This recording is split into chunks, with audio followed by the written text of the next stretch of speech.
Welcome into the True Amateur Tournament, sponsored by Roto Grip. The high roller in the Orleans Bowling Center, Bobby McVeigh and his entire staff here at the Orleans Bowling Center. Mike Flanagan here with you with Tour Champion, my good friend Jeff Carter, and of course our Hall of Famer, Del Ballard Jr. Del, welcome also to the booth, sir. Hello. How are you, man? I'm doing just fine. How's everything going up here? Good. You Excellent. are the tour rep, and you're watching a lot of bowling right now.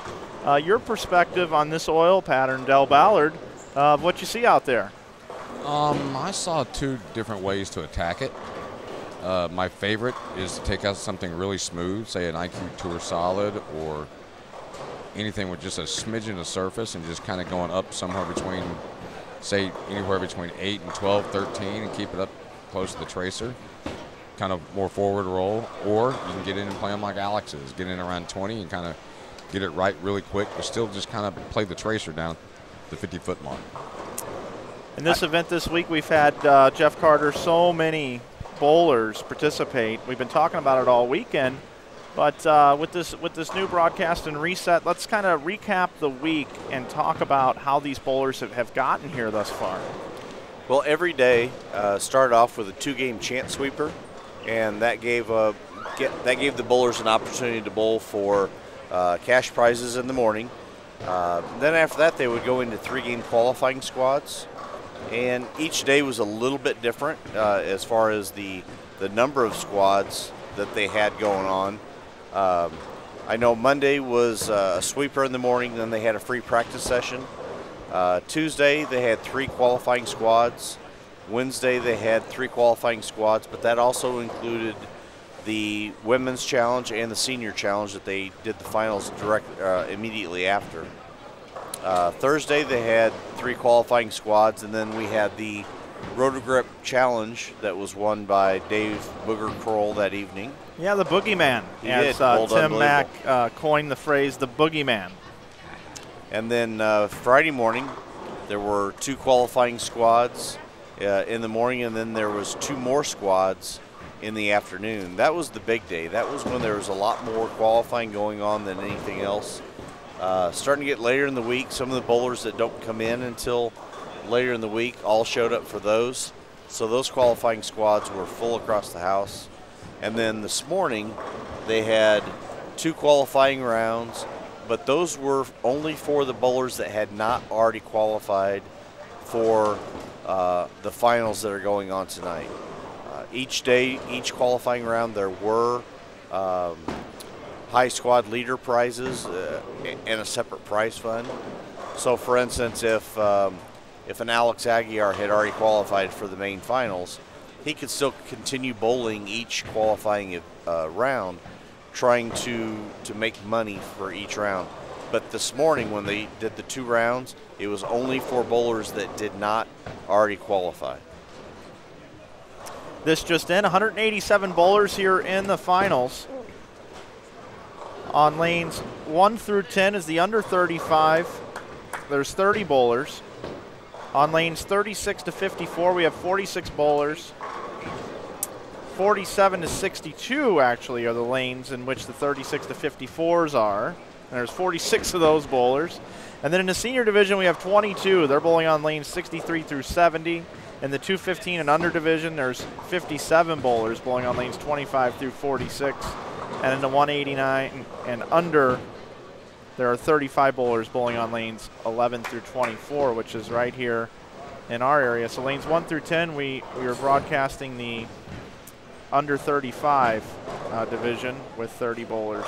And on lanes 11 to 24, 189 and under. Our 4th member of our broadcast team is Tim Mack, and he's down behind the lanes, getting a feel for the action here early underway, 2nd frame of this round. Timmy, how we doing? Guys, you know, I'm seeing a lot of tension right now. A lot of guys looking at scoreboards, and I think they're focusing right now on the result, not the process. And, you know, I'd like to know who you guys think is where's the winner going to come out of? Which division is the winner going to come out of? You know, are we going to see a surprise and someone from the 189 division come out and just shock the tournament and come out and win? or are we going to see somebody from the youth? You know, is youth served, or are the seniors going to step up and use their uncanny ability to keep their pulse rates down and their spare shooting a paramount? I'm going to put the call in right now. I'm picking a senior is going to win the 20,000 tonight. That's a call. That's my call. And I'd like to know what PBA USBC 4 major time titleist, 13 PBA time titleist, one of the all-time greats of all time, Del Ballard Jr., what he sees and what he thinks. Well, I hate to say this, but I'm going to agree with Jeffrey. I'm going for the old goats. First time ever he's agreed with me. Yes. In 20 years. And the creator of what we're watching today, the great, the superlative, there's not enough adjectives to describe the great Mike Flanagan. Mike Flanagan, what's your call? I am going to take the 36 to 54 scratch bowlers. Wow. I'll tell you what, I can't get up to the high end there, but it's in an event like this, guys, it's hard to bet against the experienced player.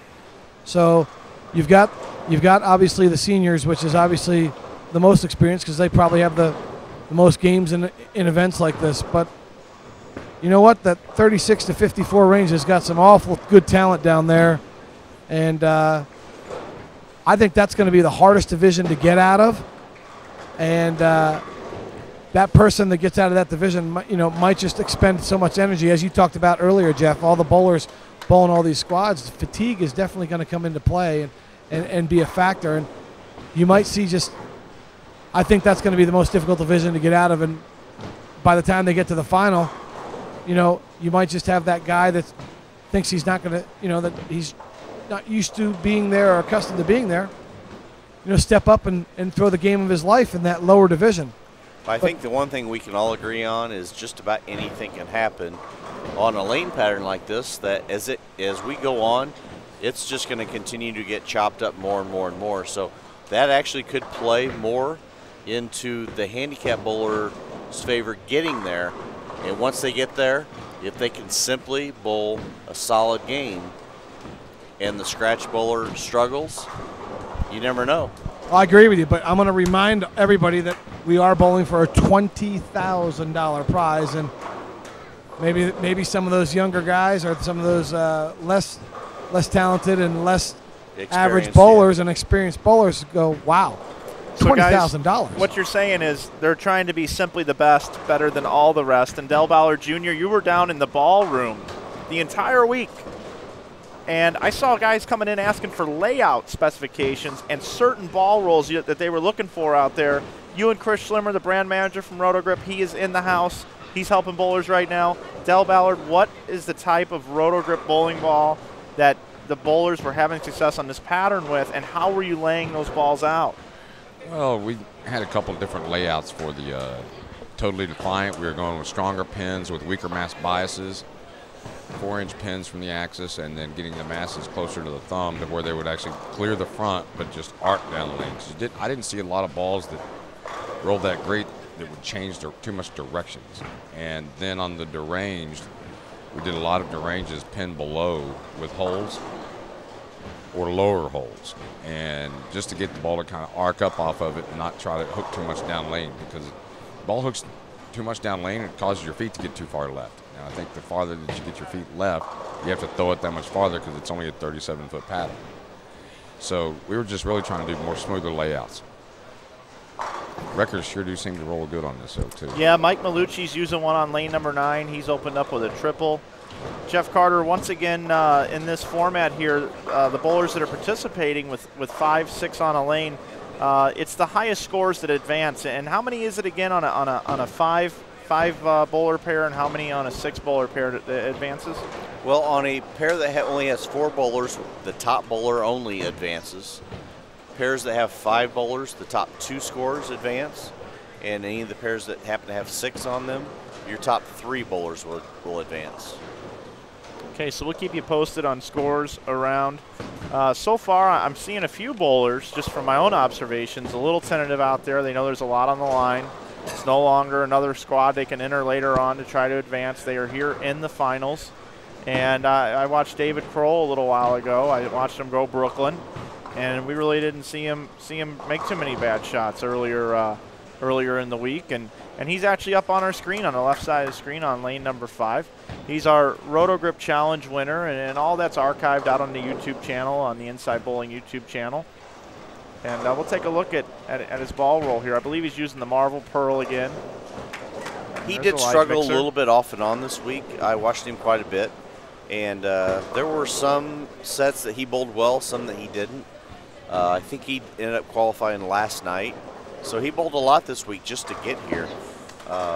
You know, I know that the Roto Grip Challenge would definitely just be kind of like icing on the cake and a good birthday present for him, because I do believe his birthday was recently. But this is a whole different animal. You know, the Roto Grip Challenge was on the house pattern. This is on the tournament pattern. Excellent point. It's one thing to step up and throw it for the cheese on a house pattern, but to know that you have to absolutely pure one when there's very, very little lane help, well, that sure makes your swing just a little bit tighter and makes those nerves come into play just a little bit more. I am seeing some tentative bowlers out there, for sure. You can tell they're, like Tim was saying, that a few uptight bowlers, just trying to get a feel for what's going on. Do you think that some of that is inexperience and being in positions like this? Absolutely. Guys, I'm also got to mention all the folks here in the chat, all the people that have been sharing our broadcast, letting people know to come over. 250 viewers right now. We certainly appreciate it. Appreciate all the tweets, everybody out there promoting this event and bringing attention to a true amateur event. The 5 divisions, as Jeff talked about, tons of entries this week, up over 50% in entries compared to last year. It's just absolutely outstanding in the sport of bowling. Yeah, like I said earlier, I don't think anybody was really prepared for that. I know they had over 150 new bowlers show up for this event. Not only did they come out in droves, but they came out earlier in the week. You know, we saw more bowlers earlier in the week than we have, you know, in past events, and that's good because they're bowling more sweepers, they're bowling more qualifying rounds. There's a lot more activity on the lanes, and you know, we came out here with the idea in mind that we were going to have 6 to 10 lanes every day. It would be the Roto Grip Showcase lanes where we were going to do some coaching. We were going to have lanes set up to do matchmakers. You know, we've got the new Hypercell with us. We've got the new Asylum with us. We are going to be able to get some balls in people's hands and let them test them out. Try them before you buy them, so to speak. And we were only able to do that 2 of the 6 days, and for about 2.5 hours of those 2 days. So we had a stream of people coming into the ballroom asking, hey, you going to have the showcase lanes today? And we just had to simply say, no lanes available. It was a good problem to have, I think. Oh, yeah. Hey, Tim, Mack, down on lanes 1 through 10 is our under 35 division. They're the young whippersnappers. Just you know, really technically you're technically your favorites to win on paper. Your boomers, your high rev players. And I was wondering if maybe you could take a walk down there. We've got a few folks in the chat that want to check on a few of them, particularly Lindsey Boomershine, Matt Ogle. Just maybe if you could wander your way down there and take a look for us and see what's going on down in that under 35 division on lanes 1 through 10. I know here right in front of us on 9 and 10, we've been watching Mike Albert. He's got the first 3, looking for 4 in a row. Malucci's got 4 in a row. Alex Aguiar on 7-8 has the front 4 as well. No doubt, guys. Remember what I said earlier in the broadcast before we started out. I think there's going to be some pairs where 220 might not be enough. And you've got Alex Aguiar's pair right now. You got three guys with the front 4. Yeah. And there's 6 guys in the pair. So guess what? Right now, if you don't have the front 4 on that pair, you might be going home early, or at least down to the casino to enjoy some penny slots maybe. Do they have half penny slots? Because that's about where I'm at right now. Half pennies. Buddy, with your luck gambling, I'm surprised that they don't already have a casino named after you. Just saw the Boogeyman, the Roto Grip Challenge winner, just take a bow at the slapping the 10 there late. I'm down here in the trenches, guys. I don't want to talk too loud because, my voice tends to carry a little bit. Well, we want to take who at? We want to look at Lindsay Boomershine. Is that was one of the players we wanted to talk about, guys? Yeah. I got a question here in the chat. Let me see if I can get her letter. She's up right now on, looks like lane 4. She's E right now on a pair that's, she's clean through free frames with a strike, a spare, and a spare. And there's a couple people on the pair that are struggling.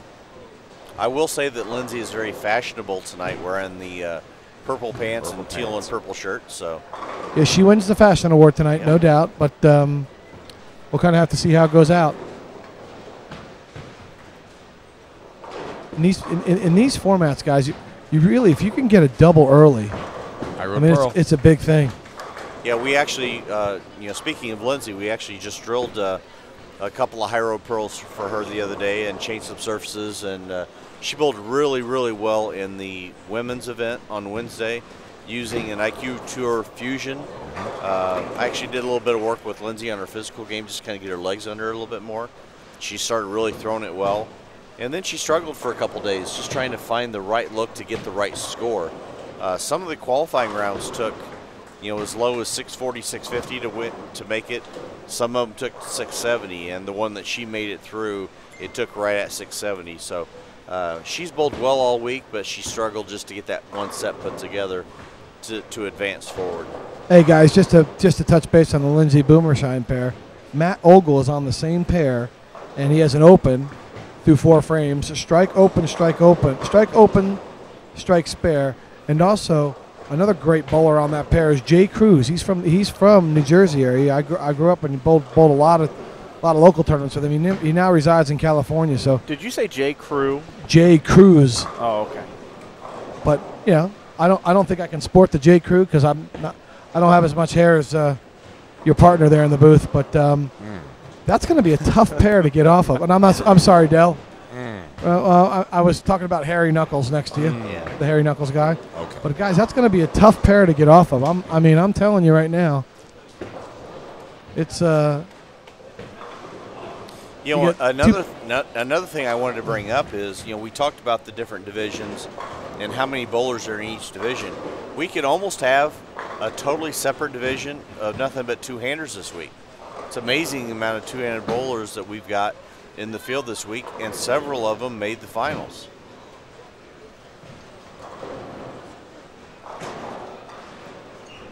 Del Ballard Jr., if you had to take up the game of bowling again yourself, and you were about 10 years old and you were going to pick it up, would you choose to bowl two-handed or one-handed?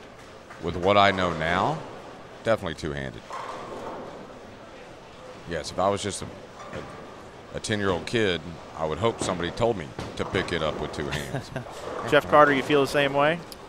I don't really know. That's a tough question. I'm certainly not opposed to it. I'll admit I'm a Jason Belmonte fan. I like Jason. We're friends. I'm not one of the purists that thinks that we can't have evolution and change in our sport. It's different. Some people think it's an unfair advantage, and I'm not necessarily one of them. But what I would really like to see is about 10 to 15 years of good, solid studying and information gathering on the two-handed style to see how it truly impacts the sport. After about another, Jason and Osku have been around for enough years to where we're starting to learn more and more about them. But now that their style is starting to transcend into league play in the youth, I'd really like to see in about another decade, if the staying power is there, how long the bodies are holding up, and if other technological advances take away from the two-handed style as well. I'm going to give you my opinion on that, guys. And I can tell you right now, if you thought there was a righty-lefty controversy, you wait about 15 years from now when it's two-handed, one-handed bowling controversy. Because, in my opinion, the two-handed style can create just, if you can keep the ball and do what the good ones do in front of you on the fresh, And, you know, obviously you can create more angle, more speed, more rotation when they burn. I think there's going to be some serious issues in our sport as far as competitive bowling is concerned because of that. Now, back to what you talked about, Jeff, will the two-handed style stand up? How long will it last? You know, as far as health-wise, nobody knows because, you know, Belmo and Oscar Palermo are the first two to really be on the internet, the worldwide scene. I shouldn't say international, just say the worldwide scene. There was a pretty good there was a pretty good two-handed bowler down in Texas. I think we should talk about Chuck Landy. Yeah, he was a couple of regionals. You know, went out on tour for just a little bit, but he didn't really have the ball speed. He was kind of more of a traditional bowler that used two hands. He didn't throw it as hard as your Oscus or your Belmos. Right. So how long they'll last, who knows? But I'll tell you the biggest advantage the two-handers have, and what I see as far as from a one-handed bowler that has a high rev rate. The biggest problem in the game and with the guys that crank it or have the high rev rate has always been their change of direction on the fresh.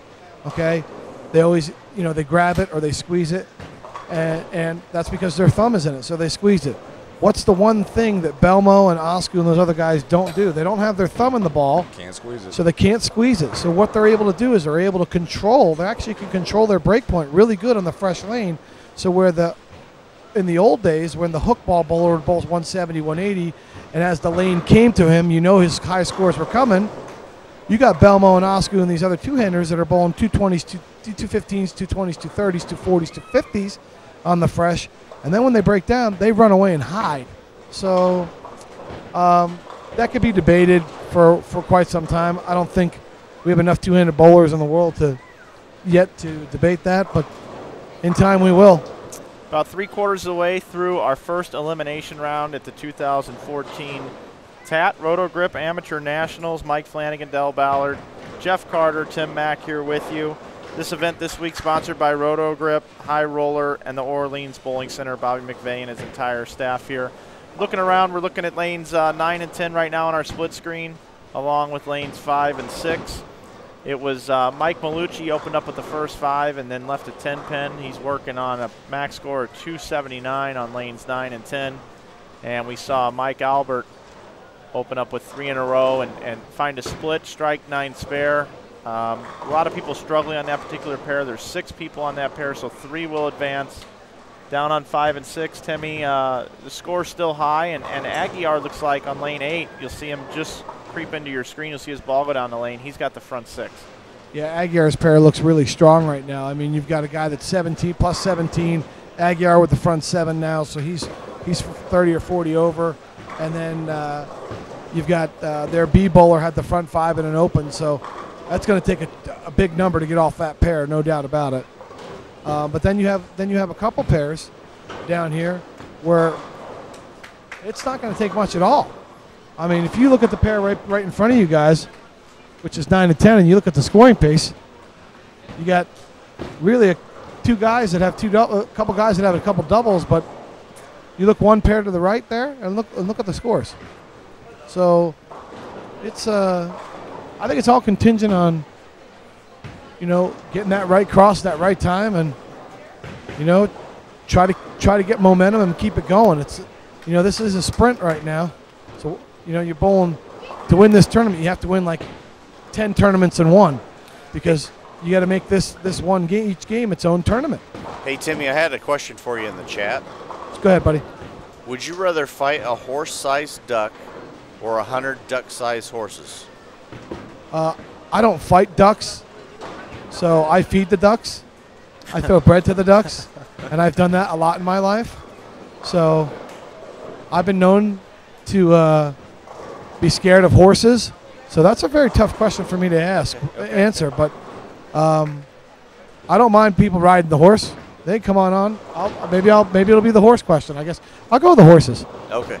All right. Just checking. Very odd question that was. I wonder who that was. Folks, also in the chat, we have 187 bowlers out there participating, and we have 3 pairs of cameras right now. So it is kind of luck of the draw on who we are covering.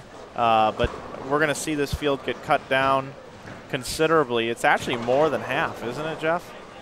It really 2 depends. out of 5. Yeah. I mean, approximately, 40% or more will so get cut. probably about yeah. 80 bowlers. Yeah. About 80 bowlers will be eliminated, and then we'll be down to 100, then down to around 50, 25 or so,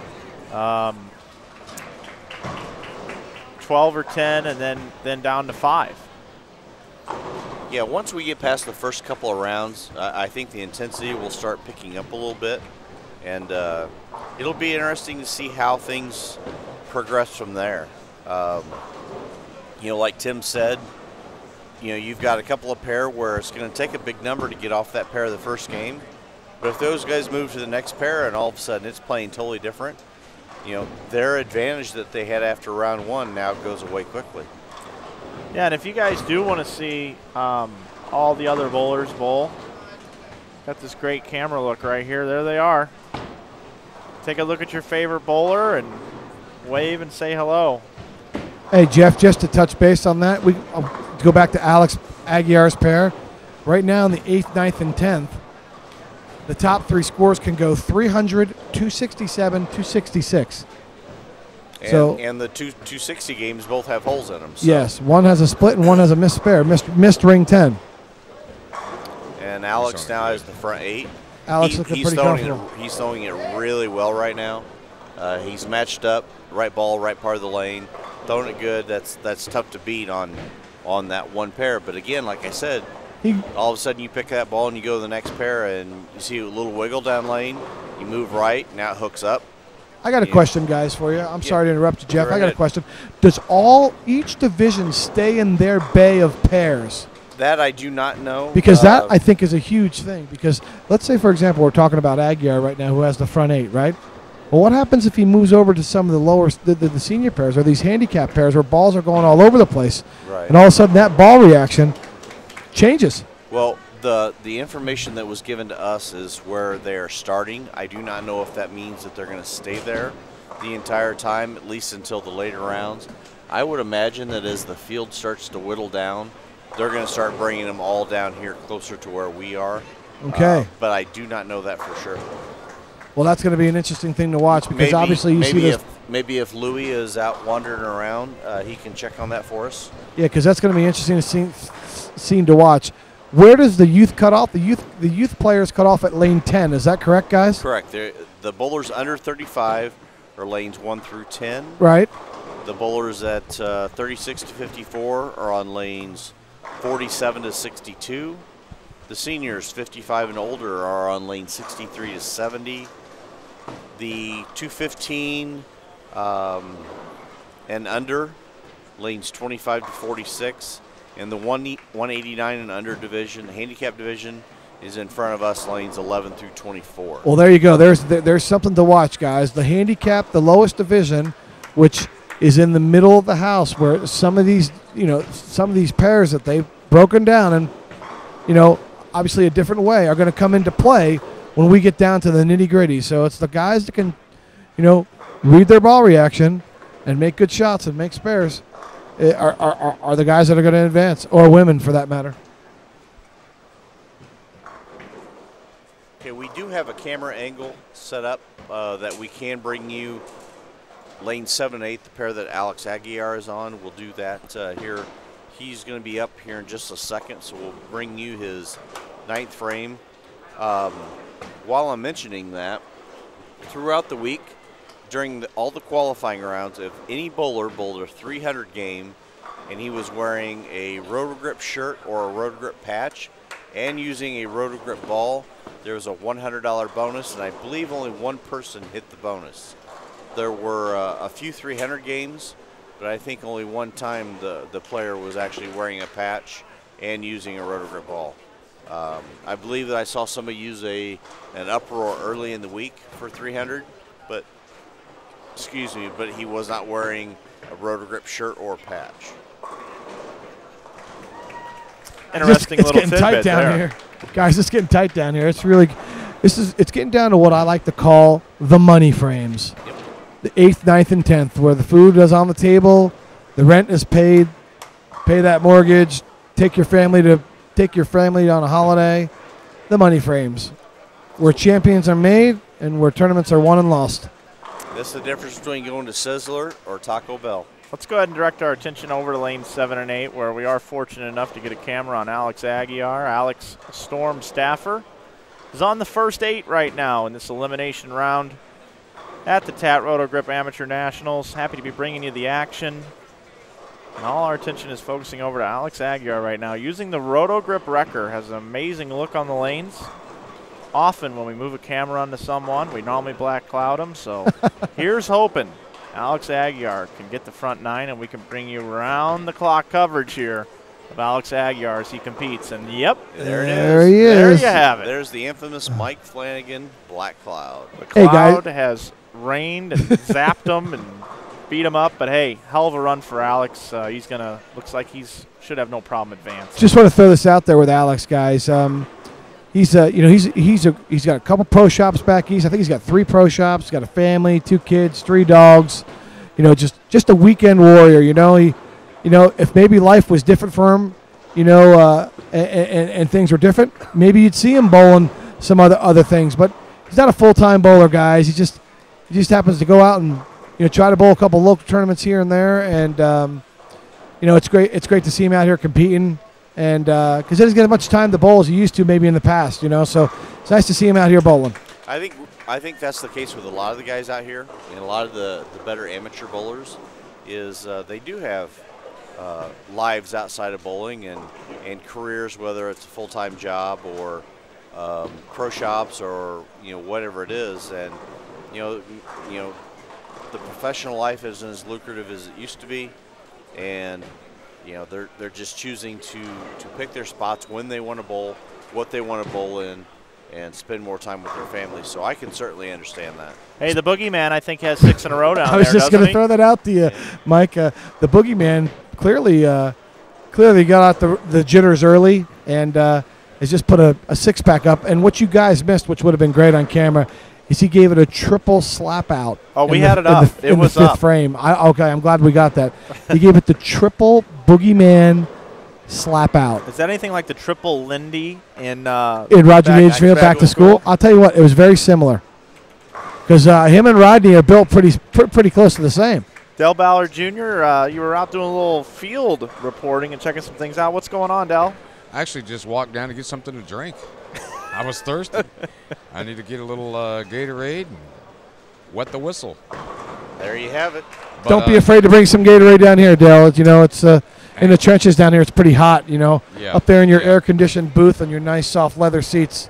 The floor is hot down here, and we're walking around hard here. Dynamite drop-in, Monty. Those broadcast lessons have finally paid off. It looks like Mike Malucci has 255 left. He's a friend of ours. He works at a local casino here. Does an amazing job. Great casino host, Mike Malucci, and his wife as well. Absolutely just great people, and he's bowling good here. I know that he's always looking to do well in these events and wants to place high, and he's bowling good out there. He's got a wrecker in his hand as well. Right now, just from our area, our vantage point, the wrecker looks really good in people's hands. Guys, a lot of people putting their shoes on right now. Yeah. Looks like their Vegas tournament is over. Speaking of wrecker, we went to see the Las Vegas Wranglers last night. Minor league hockey team here at the Orleans in the arena, and there was some hitting going on over there last night, and unfortunately the hometown Wranglers lost in a shootout, but it was a great game.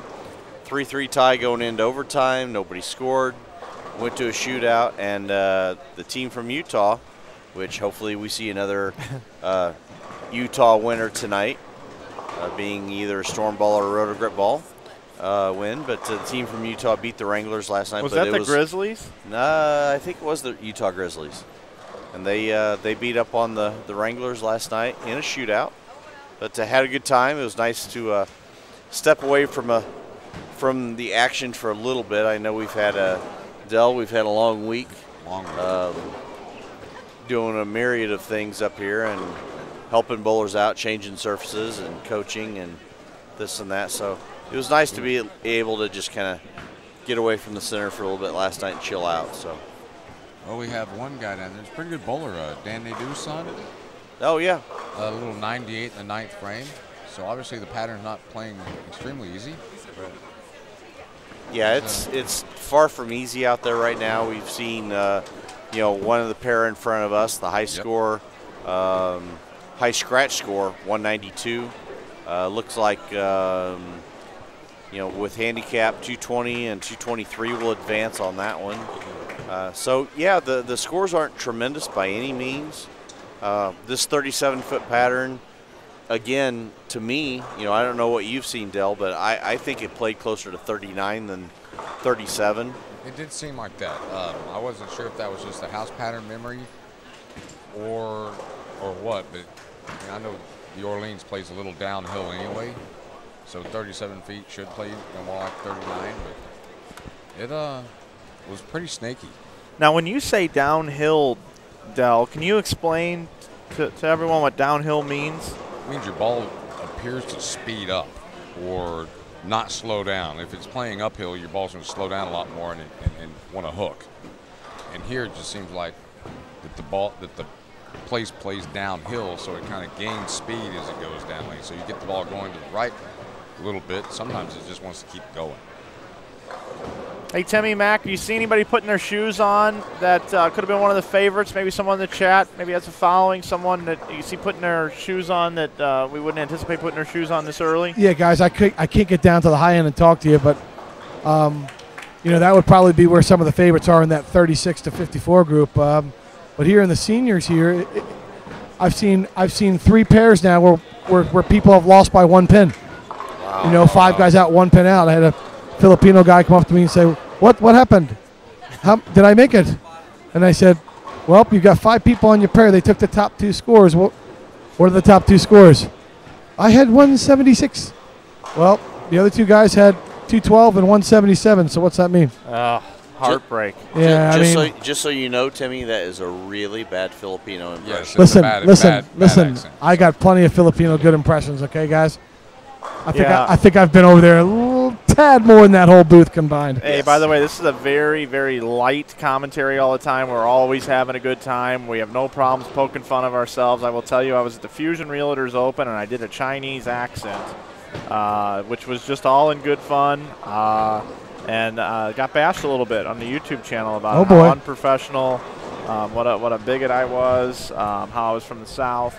So, Timmy, get ready for the hate mail, buddy. Yes. Hey, it wouldn't be the first time. Well, I do have to say, Timmy's pretty much a rock star in Asia, so yes, he could do just about anything he wants, and they're going to love him over there. Speaking of rock star guys, I was there the night that Arnel Pineda. You and I talked about this at length. Arnel Pineda, the lead singer from Journey, who knew who I was from bowling, was singing at the Hard Rock Cafe 2007, and we were requesting songs for him. 8 months later, I was in my barbershop, and there's an article about him in People magazine that Journey has found the new lead singer for their great group, which was Arnel Pineda. And Frozen 5 pins, sorry. It's just crazy how things kind of fall into place. Speaking of rock star status, I saw them a couple times this summer. They're still really good. He's good, no doubt. Yep. Mike Malucci shoots 234. He's going to lead his pair, it looks like. And he's going to advance. He's going to be like George and Wheezy, moving on up to the top. Guys, Lindsay Boomershine over here is in a battle on 3 and 4. It's coming down to the 10th frame. What position is she?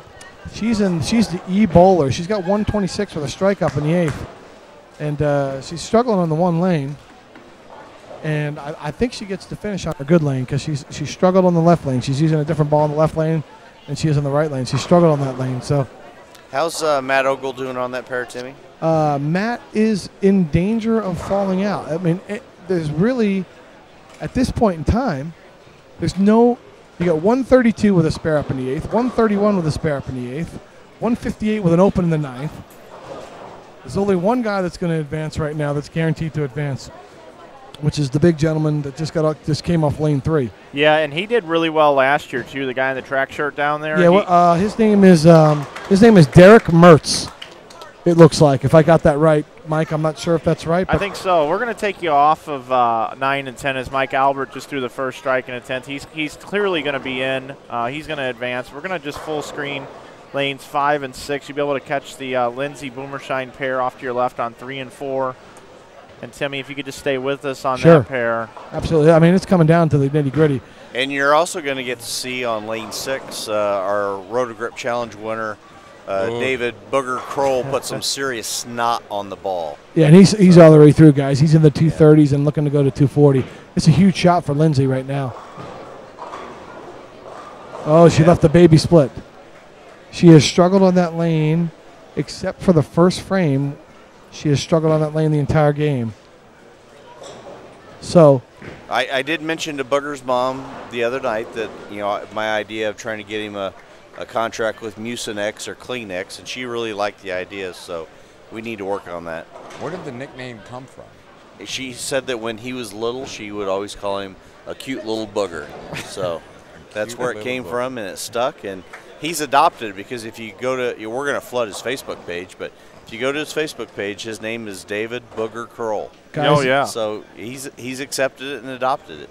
Guys, to get off the boogie stories, right now on the Lindsay Boomershine pair, we have 158 with an open, which is Jay Cruz going up in the 10th right now. Big shot in the 10th. Blackjacks it. Yeah, I hear a yes. Yep. And then we have 154. Lindsay has 154 in the 9th. And then potentially Ogle has 152 in the 9th with a strike up. And then the D bowler has 151 in the 9th with a strike up. So right now, and on top of that, guys, the bowler on the bottom right can actually strike out for 170. So I'm telling you right now, one person is safe. And the top 3 advance on that pair, correct? That's right. Okay. Now, if Jay Cruz throws this strike, guys, if he should throw this strike, he locks himself in because he'll max at 188, and then he would already shut out everybody else in the pair except Derek, who we mentioned earlier, guys. So these are the types of things that we're going to see all night here at the TAT. It's the beauty of this format. It's the beauty of bowling in Las Vegas, and it's the beauty for bowling for $20,000. Big shot, Matt Ogle here, lane 3.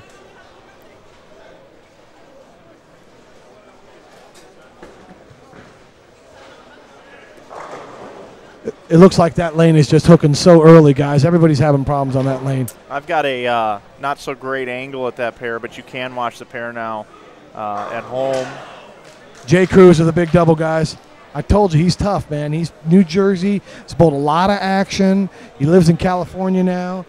Gets up in the 10th, throws big double in the 10th, and solidifies his spot to the next round. Timmy, what is action? Action? Well, Del, you've been part of action. Action bowling is where 2 people or maybe 100 people in the back decide that they want to get together and kind of man up and bowl head-to-head against each other for sometimes large amounts of money. And you know, he's really comfortable bowling for big money, even though he doesn't bowl. He's not a professional bowler, never has been. He's always been a really solid amateur local bowler in New Jersey, and yeah, he likes to partake in the late night shenanigans at the old Roosevelt lanes and some of the other great centers in the East Coast area that had great action matches and great environments. Some of the best environments I've ever seen that were there. So Matt Ogle strikes for 170, guys. You have 2 people through on the pair already, which are Derek and Jay Cruz with a huge triple in the 10th. We've got 188 in the clubhouse. Derek Mertz is working, even with an open here, he's going to shoot 2-0, so he's going to be the high in the pair. Yep. Okay, and now here's a huge 10th frame. There's Tim Mack Staffer on lane 6. Barry. Great young kid. Ari Wilson's bowled really good all week, but it looks like his tournament's going to end tonight. Yeah. But got a bright future in front of him. Okay, guys. This guy, Shane Gasper, doesn't get cheated at the bottom. He's from Hawaii. I saw him throwing it earlier in the week. He gets every single bit of it at the bottom, kind of like Del Ballard used to do in 1989. Up on lane number 3 right now, right? Here he goes.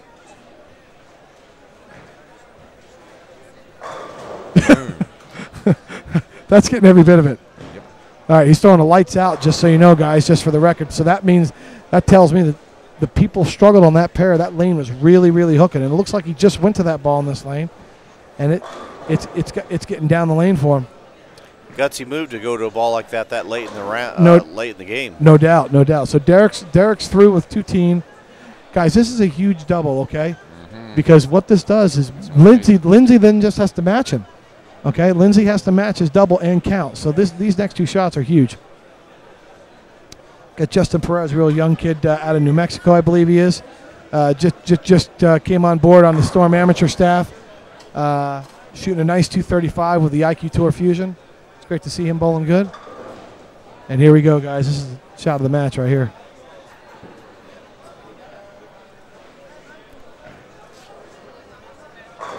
I'll tell you what, those are pretty good right there. Yep. And if that doesn't remind you of Del Ballard in 1989 with the blue wish I could hammer. do that. With the blue hammer, just. That's more Jeff Carter style. Well, I'll tell you what. This is a huge, huge fill ball. He can't shut out Lindsay. Lindsay still has ball in hand and has struck the last 3 balls on this lane. So she used a different ball in the left lane, and she's using I think she's using one of the high road pearls on the right lane. So this is a huge count, guys, because this would force Lindsay to go double 8 to win by a pin. So this is still a very big shot here from the big Hawaiian. Solid 8 down there by our man on lane 5. Just a few other bowlers that had advanced. We mentioned Alex Aguiar advancing with 266. Wow, what a 10th frame. Terry Rohr, the legend in his own mind, Hall of Famer from Indiana, advanced with 257. The 3 highest games, as Louie mentioned, and Gabriel Martin, 279. Looks good. Martinez. Stone 9. Oh, Martinez. solid 9. And that's it. There you have it. Lindsay Boomer's out. That's unfortunate. It was a great because shot. she's Solid been 9s in the 10th. She's been working at her game a ton. She competes at the highest level. She out here gives it a shot against all the guys, and somebody that you definitely want to root for. And solid 9, can't throw it any better than that. And unfortunately, in a shorter format like this, sometimes it comes down to that. Yeah, she's a little snake bitten this week. She bowled great in the women's event and had the 2nd highest game in the round of 8 and lost the game. And here again, she throws a great shot in the 10th frame and just comes up a little bit short, unfortunately. But you got to take your hat off to the big Hawaiian who stepped up in the 10th, threw all 3 in the 10th to put himself in that position to give himself a chance to win.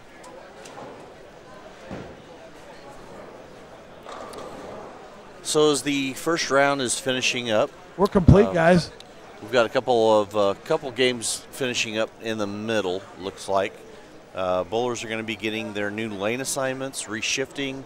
We'll try and find out who's going to be where, what the scenarios are moving into the next game.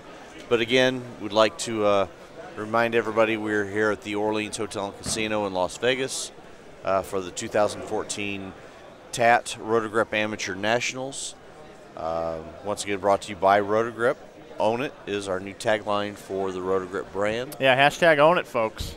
It's the So way to do it. thank you all. We're up to 269 viewers and several people in the chat. Once again, I'd like to take an opportunity to ask everybody to go to your Facebook page and your Twitter pages and share the info on there.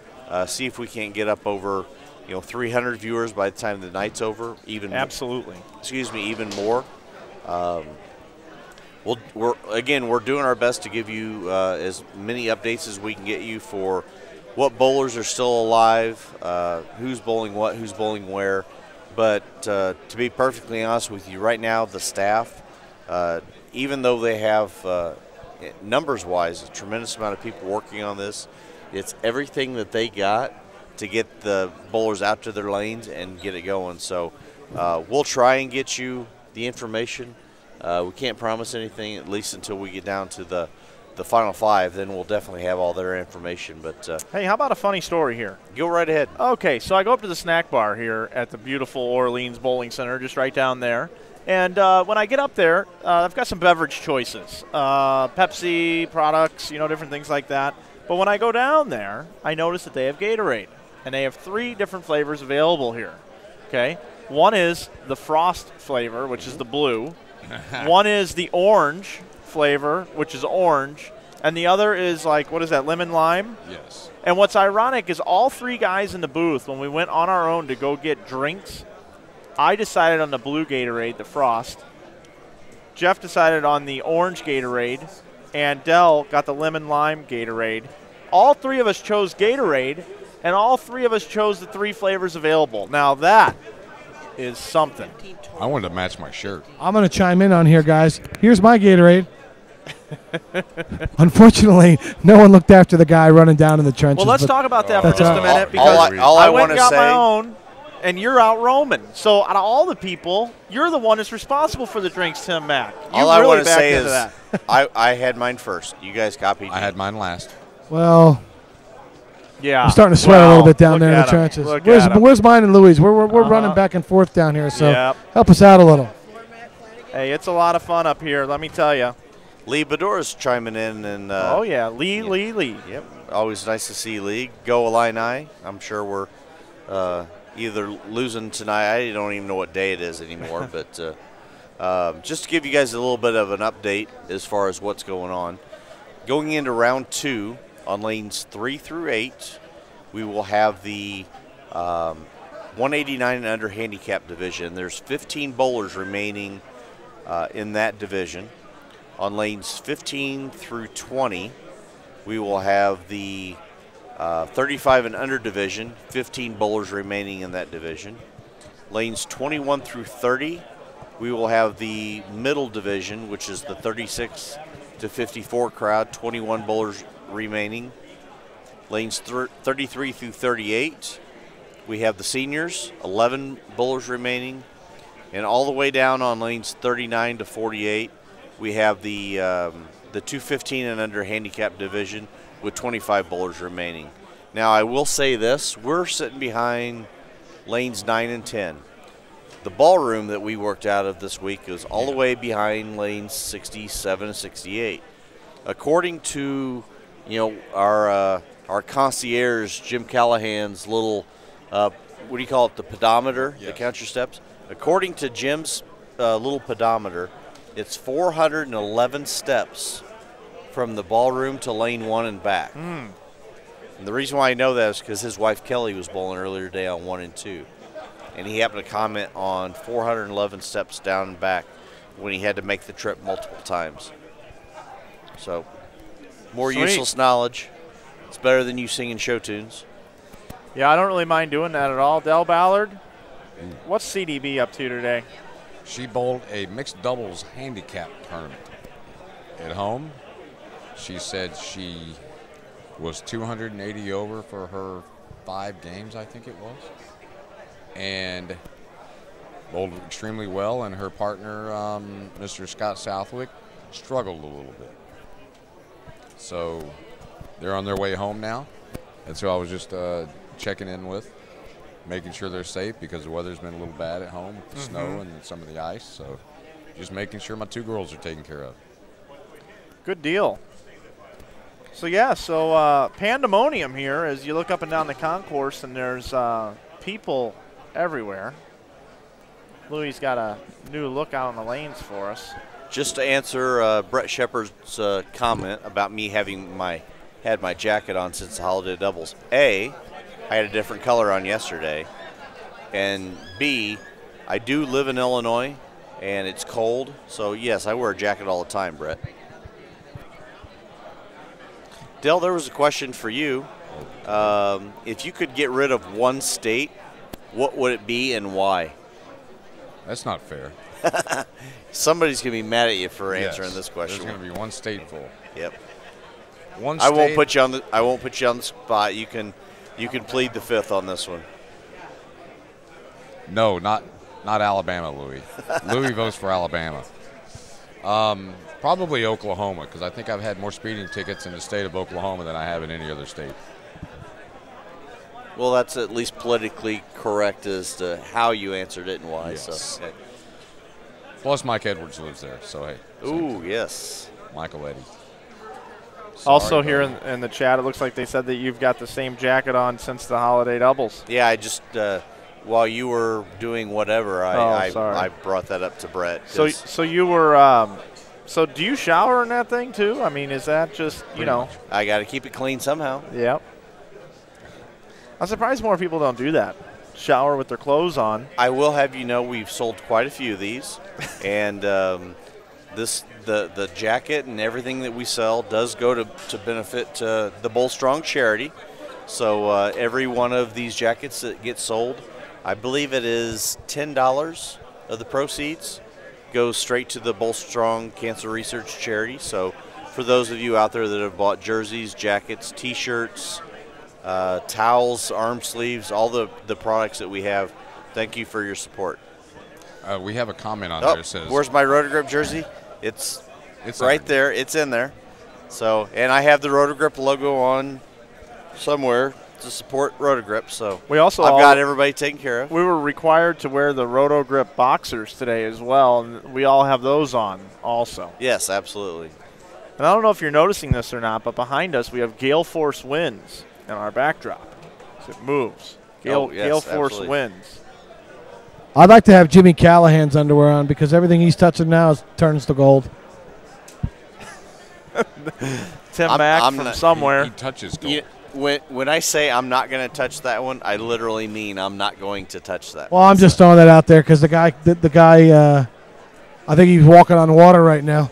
So in church, I think they're praying to Jimmy Callahan, not to Jesus right now. It is the year of the Callahan. Let's have some fun in the chat. We got a bunch of folks in here. We want to thank everybody for being part of this thing with us. We're going to weed this thing down. First prize tonight, Jeff Carter, how many thousands of dollars do they get? $20,000 for the overall winner. $20,000. We're going to do that tonight. But do us a favor in the chat. Tell us what city and state you're from. It'd be interesting to see, or from what country you're from as well, if there's anybody out there from different countries. As there is a break in the action while they tabulate scores, this will get faster in each and every round. Once again, True Amateur Tournament sponsored by Rotogrip High Roller and the Orleans Bowling Center. Bobby McVeigh and his entire staff, Jamie McWilliams and the crew over at the TAT. High Roller's coming back this summer, and you definitely don't want to miss that. Also, shameless plug here for the InsideBowling.com Open. It's going to be coming up here in April, the last weekend in April. You want to definitely be a part of that thing. Jeff Carter, I'm sure, will be involved in the broadcast again if his weekend is available. Del Ballard may or may not be there because he may have some other things he has to do overseas, some things he's got to do for Storm. But if not, I'm sure Del will be back. Del, you made a run at that thing. You had the lead after 4 or 5 games on Sunday in match play. You know, I was having a little flashbacks to back to the 80s there, 80s and early 90s. Feeling a little youth there. I could finally throw it my ball speed and everybody couldn't hook it. Yeah, it was pretty awesome. Hey, since we have a little lull in the action, can I tell a cool little story that I like to tell? Uh-oh. It involves Del. Uh-oh. You And betcha. for those of you that know me, I've been a big Del Ballard fan. You know, not because he's sitting here, but I've been a big Del Ballard fan my whole life, and honored as I got older to become friends with him. But I was really a big fan of Del's when I was growing up, which just kind of goes to show how old he is. Yes. But you know, everybody knows the infamous gutter ball. Okay, the blue hammer that he lost the title with with gutter ball, and the year that on tour that they were traveling for the 50th anniversary, that particular blue hammer was in the display case, traveling from week to week everywhere we went. There was that ball, and if I remember correctly, from the time it went in the gutter, it never went down the lane again. No. Correct? Okay. Correct. So it was sitting. Dinkins had it. It was sitting in that trophy case. We're in Buffalo, New York, and I'm sitting behind him watching him bowl the TQR. And we're on Cheetah, but Cheetah that week wasn't really Cheetah. It was something other than Cheetah. But Okay. let me tell you, they weren't easy. So Del struggles through, I want to say, 4 games. And all of a sudden, I'm sitting there, and I'm actually talking to Corey Kistner, who at the time was our assistant tournament director. And Del goes to him and says, "Hey, can I throw that ball?" Corey's like, "Sure, I don't see why not." It's product registered. So they break it out of the display case. He had to change grips because the grips that were in it were not. Thanks, Walter Ray. Yeah, Turned me in exactly. for using Walter turned. non-product- Yeah. Product registered grips because Contour was out of business. So he runs to the truck, changes the grips real quick, comes back in and proceeds for the next 4 games, I think it was, to average almost 250 for the next 3 games. That's correct. awesome. And did you make the cut, or you just No, barely I didn't. missed? My wrist gave out because it was a 16-pound It ball. was a 16-pound ball, and he almost makes the cut out of the TQR in Buffalo using a ball that had been traveling around in a display case. That's Correct. amazing. I thought that was a pretty incredible story from where that ball had been to where it almost went. It was pretty cool. Do what you got to do. It was very, very cool. You know, a lot of people don't realize either, Dell, when you did throw the gutter against Pete Weber to lose the U.S. Open, right? No, What it was Baltimore. it? Baltimore, my bad. You won the U.S. Open a couple of times. Anyhow, you then came back 2 weeks later and won an event. Yes, in Long Island, 2 weeks later. It's all about persevering. And you told me a story about someone that worked out there on the truck, or someone that had a good conversation with you. Actually, it was Dennis Swanson, the president of ABC Sports. Oh, that's right. Traveled in from New York City out to the island to watch the show, and he walked down to be on the practice pair. The Impair was a practice pair for the TV show, and he introduced himself and said, "Hi, I'm Dennis Swanson." And I said, "Sir, I think I know who you are." And it was very nice to meet him, and he said, "You know, you could really make a nice name for yourself today by going back and showing people that last shot you threw the time before is not what you're made of." And I went out, I won the tournament. Thank God I wasn't playing. I was playing the third arrow, not the first arrow. But yes, I was fortunate enough to win, and really a great feeling. Very cool. Very awesome. You guys are guaranteed $500. What happened to the wristband? There is a guy that lives in Baltimore that has my torn up wristmaster. I hear from him about every 8 or 10 years. Just to give you guys a little update, there are 87 bowlers left.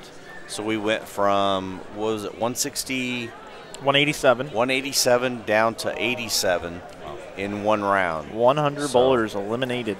The most popular division left, we have 25 bowlers left in the 215 and under handicap division. So, and the smallest division is the senior division. So, my pick and Dell's pick as well, somebody winning from the senior division. There's only 11 bowlers left, and they're only on a couple of pair. So that's probably going to get whittled down to 2 real quick. So they may have to throw fewer games than some of the other bowlers have to get to the final. So it may work in their favor.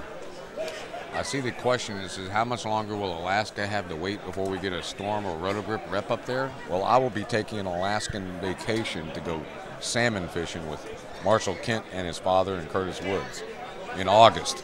So if you can wait that long, I will be up there. Okay. Well, now we're getting it done. Business, all business.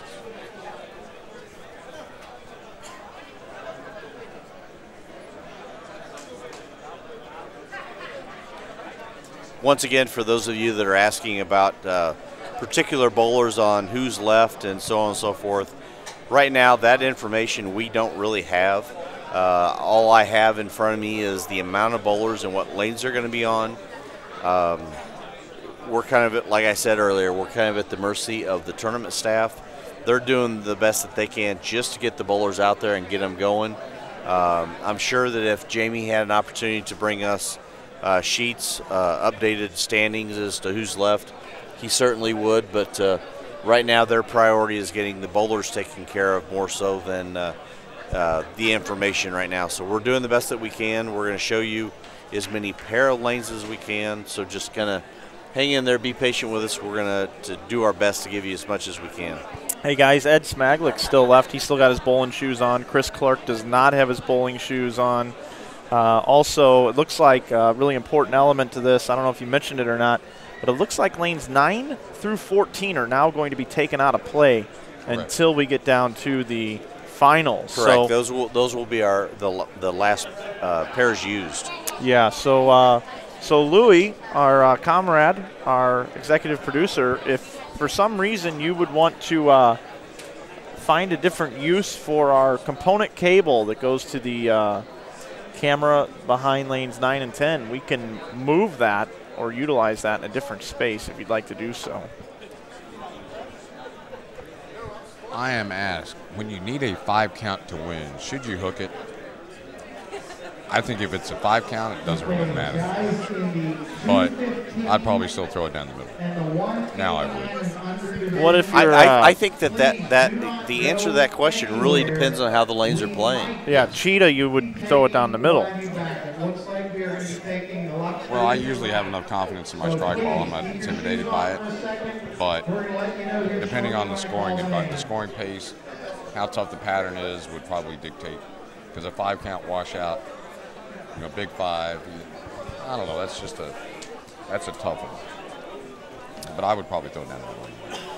We just had a question pop up in the chat about what balls were used during the Roto Grip Challenge, and it was a little bit of everything. We saw Totally Defiance, we saw Deranged, we saw Wreckers, we saw Asylums, we saw a lot of the new products.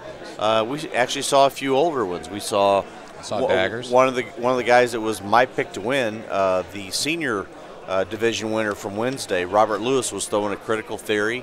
I was hoping to see somebody throw the old blue Roto Star.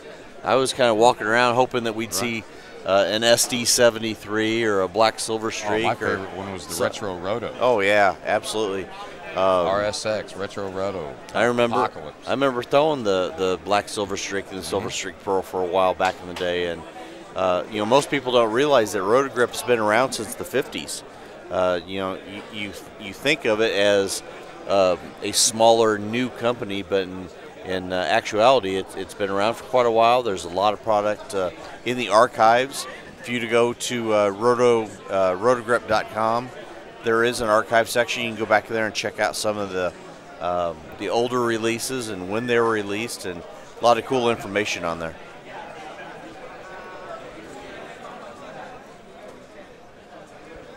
As a matter of fact, the Totally Defiant was the 2013 Ball of the Year. So very, very proud of Chris Schlemmer and everything that he's done to, I hate to say revive the Roto Grip brand because it never really went anywhere after the success of the Cell. But what Schlem has done is to basically reinvent the brand. They changed the marketing campaigns. He went to the Guts, Grit, and Grime theory and marketing strategy. The color choices are much different than what they had been in the past, and it just looks like every release. I remember a conversation that him and I had last summer was, every once in a while you're going to hit a home run with the bowling ball. Every company's going to, let's face it. Every manufacturer's going to have their run of great products. So it's not necessarily always trying to hit that home run as much as it is trying to hit good, solid doubles. That's correct. If you can just make good product up and down the product line, you're going to continue to grow. And then when you do hit that home run, people are already aware because they've been buying, Roto Grip products for a while. And we've enjoyed a lot of success on the Storm and Roto Grip side for the last several years now. But it's really nice to see the Roto Grip line, top to bottom, as strong as it really is. I mean, I throw both, and I don't bowl very much anymore. I mean, I'm down to I'll bowl league once a month. I'll bowl a handful of tournaments a year, and I spend more time coaching and doing other things, but not bowling. But when I do, it's nice to be able to reach in the bag, pull out an uproar, and see what I see out of it. And it's tough for me to get stuff in my bag. I fall in love with a bowling ball, and yes, we know. I don't get rid of that agent that I've been trying to get. I don't put my high roads and IQ tours down very easily, but whenever I see a Totally Defiant or an Uproar and a few of those balls, all of a sudden, next thing you know, I got new nuggets in the bag. So. There's a question that asked me of my thoughts on Marshall Kent. Best young guy coming out in the next few years? Absolutely. He just seems to be so more polished coming out of college. He's going to be, I think, graduating college in May. Or he's bowled all of his years in May, if I remember correctly. I really like his game. Well, I get to see Marshall quite a bit because I actually coach the Robert Morris University Springfield women's team. So when we travel, I actually get to see Marshall. quite a bit. The one thing I like about Marshall more than anything else is his demeanor. The kid's good. There's a lot of kids out there that are really, really good, but the one thing that I think sets Marshall apart from some of the others is you can watch him and not really tell if he's bowling 180 or 280 in most cases. And he's a nice kid. He's very polite. Yep. Definitely, you could definitely see family values, come through with Marshall. So he's a good kid with a bright future. And there's so many others. AJ Johnson's another one. Bowls for McKendree. That AJ and I are good friends. I've worked with him a little bit over the years. Like AJ a lot. He's a little bit more fiery than Marshall. He's got a little, yeah. He's got a little Chicago in him. He's from Chicago. Nothing wrong with that. And Marshall's a good kid, works hard, keeps his nose clean. And we talked about it at length yesterday.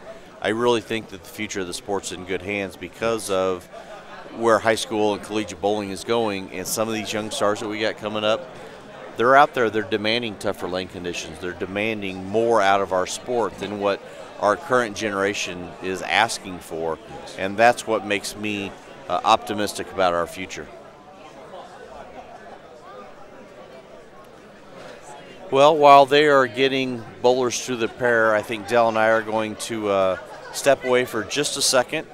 We'll kick the music back on. It shouldn't be too much longer before we're up and ready for the next round, but we will be back in just a few minutes. So hang tight with us. We got 265 people in there watching right now. Don't go anywhere. We should be back soon. All right, everybody, welcome back.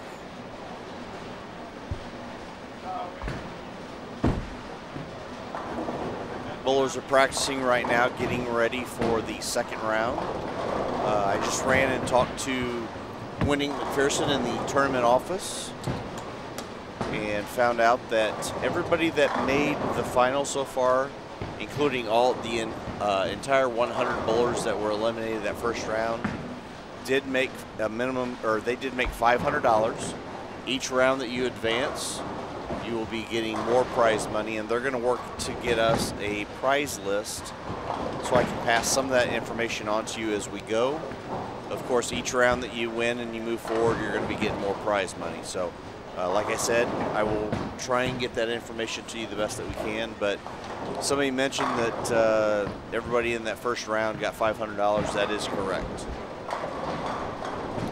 So once again, everybody, we are coming to you live from the Orleans Hotel, Casino, and Bowling Center in beautiful Las Vegas for the 2014 TAT Roto Grip Amateur Nationals. Mike Flanagan, who is feverishly working to get us another camera set up since one of the camera locations that we had is now not going to be used to the overall finals. So we're working hard to get you another camera option to watch. The bowlers are out there for, I'm not sure if it's 5 or 10 minutes of practice right now. They made that announcement, but I did not hear it. I'm upset because we don't have a fucking extension cord. It does look like 15.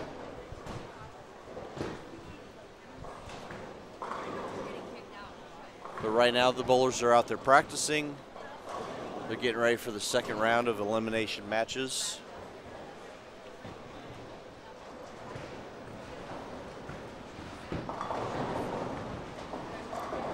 Once again, we started with 187 bowlers tonight. We're down to 87.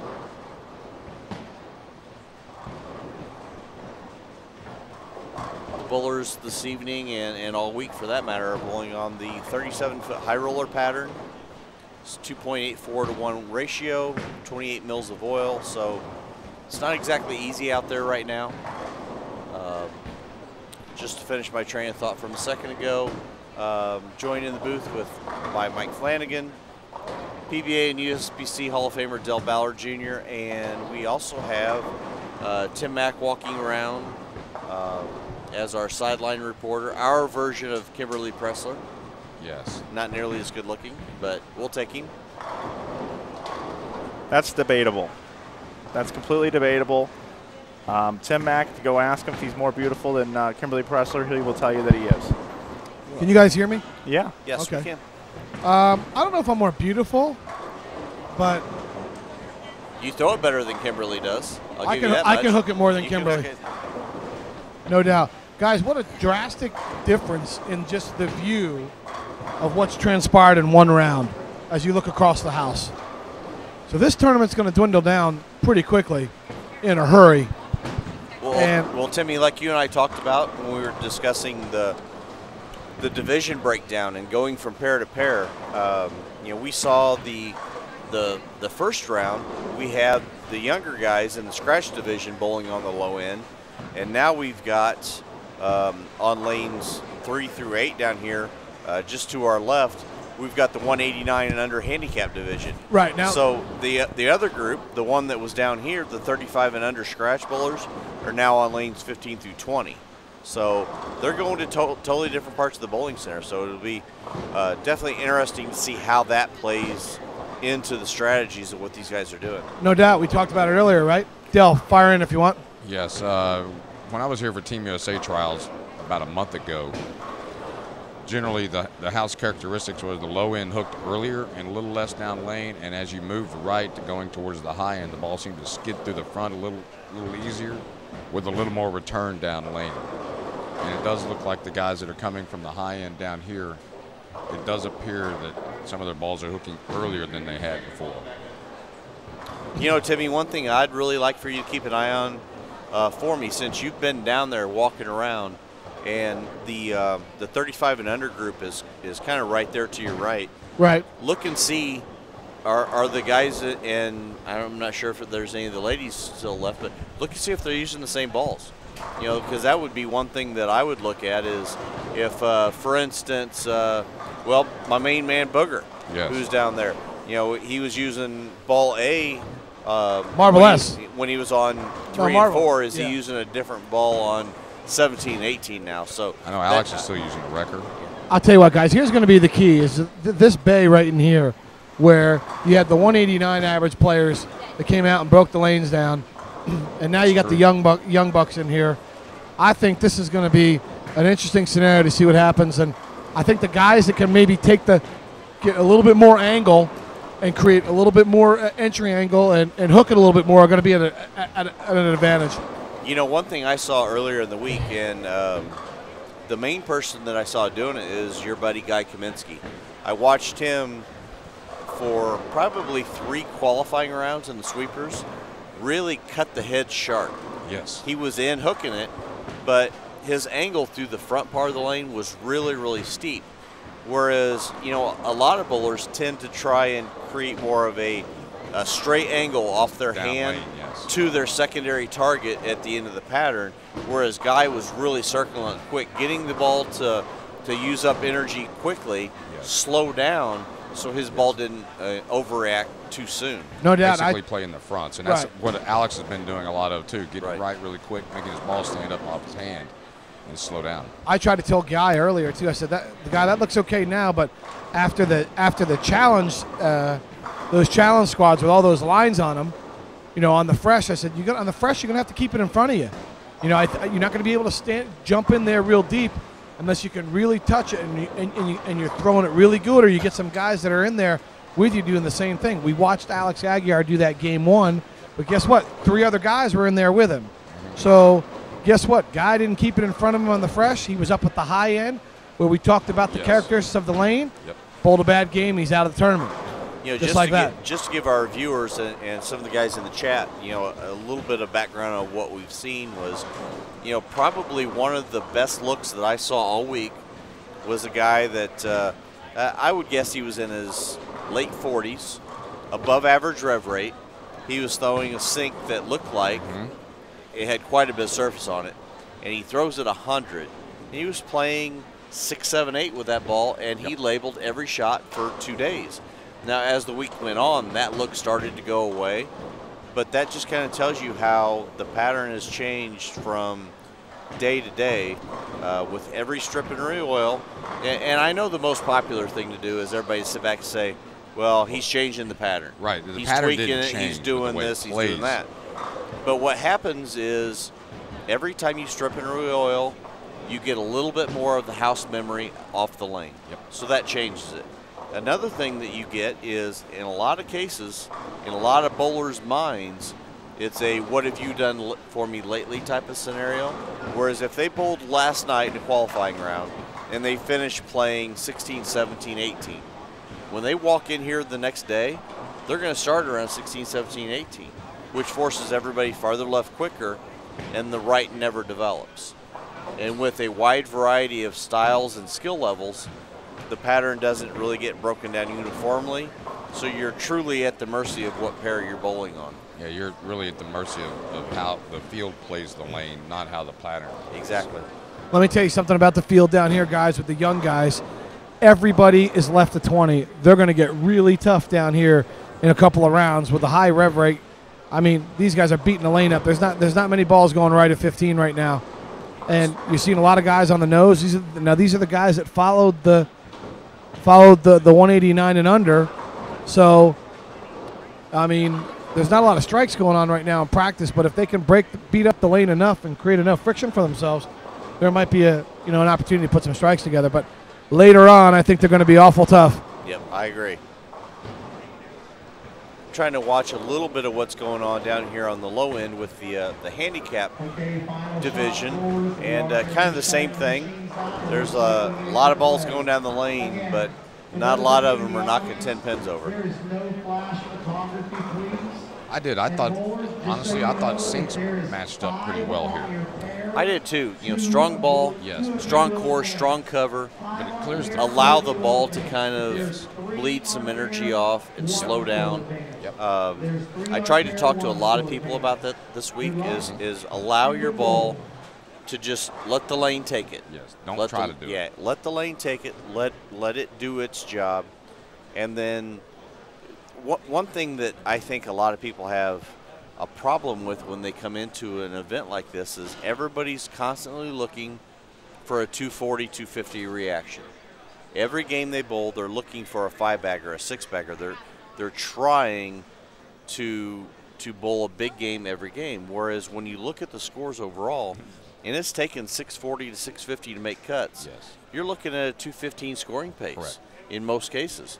Make your spares, take your double when you can get it. Yep. If all of a sudden you move to a pair that you have a little bit extra on it, then attack it. But if you're in attack mode from frame one of every game, unfortunately, you're going to be the one, going home early because you just don't allow yourself to play the pattern the way it's been played. Needs to be played. As the great Del Ballard told me, be soft with your hand at the bottom. Always. The faster you are with your hand, the earlier that ball's going to hook. Change direction is going to be sooner. Ball's not going to get into a roll, and actually your carry is going to be worse. That's correct. Slower response releases with quicker response balls. Yeah, and guess what happens when you put those 2 and 2 together? Good things happen. All right, here we go, guys. See what we got. We're off and running. We're back to live action. We've got a split screen going for you. Looks like lanes 5 and 6 and lanes 17 and 18. So what you're seeing on your screen is 2 totally different divisions. The one to the left is the 189 and under handicap division.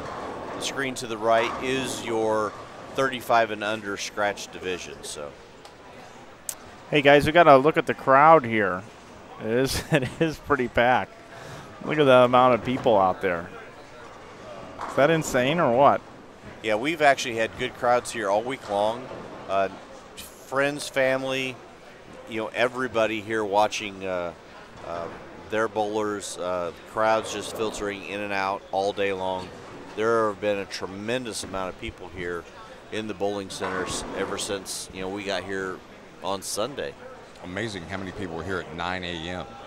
Exactly. We talked about the chance sweepers, and I mean it's tough. It's tough to get up that early in the morning and go to work, let alone let's get 300 people in a bowling center to bowl a 2-game sweeper at 9 o'clock in the morning. So it's been very, very impressive to see what Brad Edelman and his staff have done. And I think Brad even said it. He doesn't know what he did. He has no idea what they did to change it to where they got this many more bowlers. But all I told him is whatever you did, do it again. Oh, I know what happened. Del Ballard Jr. showed up. That's it. Guys have a little bit of problem down here with the arrows. Some of the arrows weren't in the right spots. And some of these guys already went up and threw some strikes. But I just want to throw this out there. We talked about the boogeyman. You know, Dave Kroll and Alex Aguiar have been, you know, a hot topic in this tournament. They're on the King Kong pair right now. They're bowling on the same pair with Jay Cruz and Monkberg, who got up bowled the same pair with Aguiar in the first game. So a pair to watch out for, guys, is 19 and 20. It's going to be a really, really hard pair to get off of. I see Ed Smaglik down there too, Timmy. Yep, Eddie's right to the right, and he's with the great Terry Rohrer in his koozies. By the way, I'm just throwing this out there for Terry. He is using my bowling shoes because, unfortunately for Terry, you know, after he got knocked out in the Roto Grip Challenge, he seemed to have misplaced his bag and koozies with all of his shoes and accessories in it. So, I think that had more to do with the consumption. Yeah, I think consumption had something to do with that. Yeah, that's what I figured it was. Using the use of koozies. The use of the koozies. Yeah, you're right. You're right, Dale. But in any case, I'm getting 10% of whatever he wins because he's wearing my shoes that Brett Cooper gave to me. So it's definitely Bert. Bert is on the loose. I will say that the Booger's dad just sent me a private message a few minutes ago, checking in on him. He's actually bowling right now and not able to watch live. So he sent me a message checking in on his son. So.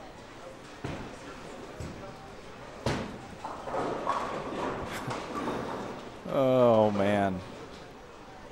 Got a question here.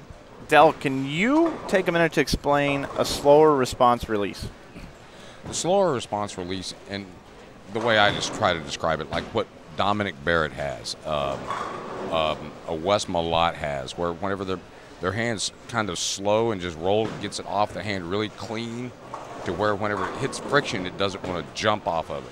You can take a quicker response ball that's a little more sensitive to the dry, but whenever the hand slows down a little bit, you still have rev rate, but it's just nice and soft at the bottom to where whenever it gets to the friction, it just blends off of it. Then you have people will say, well, what about Pete Weber? Well, Pete Weber has a quick response axis rotation, but his hand is so soft at the bottom, he doesn't squeeze at all, that his ball just kind of just floats and then just rolls off of it. I call it being nice to it. Yeah, there's several different terms. You know, one of the things that I spend more time teaching than anything else is the mentality of strong legs, soft swing, yes, soft hand.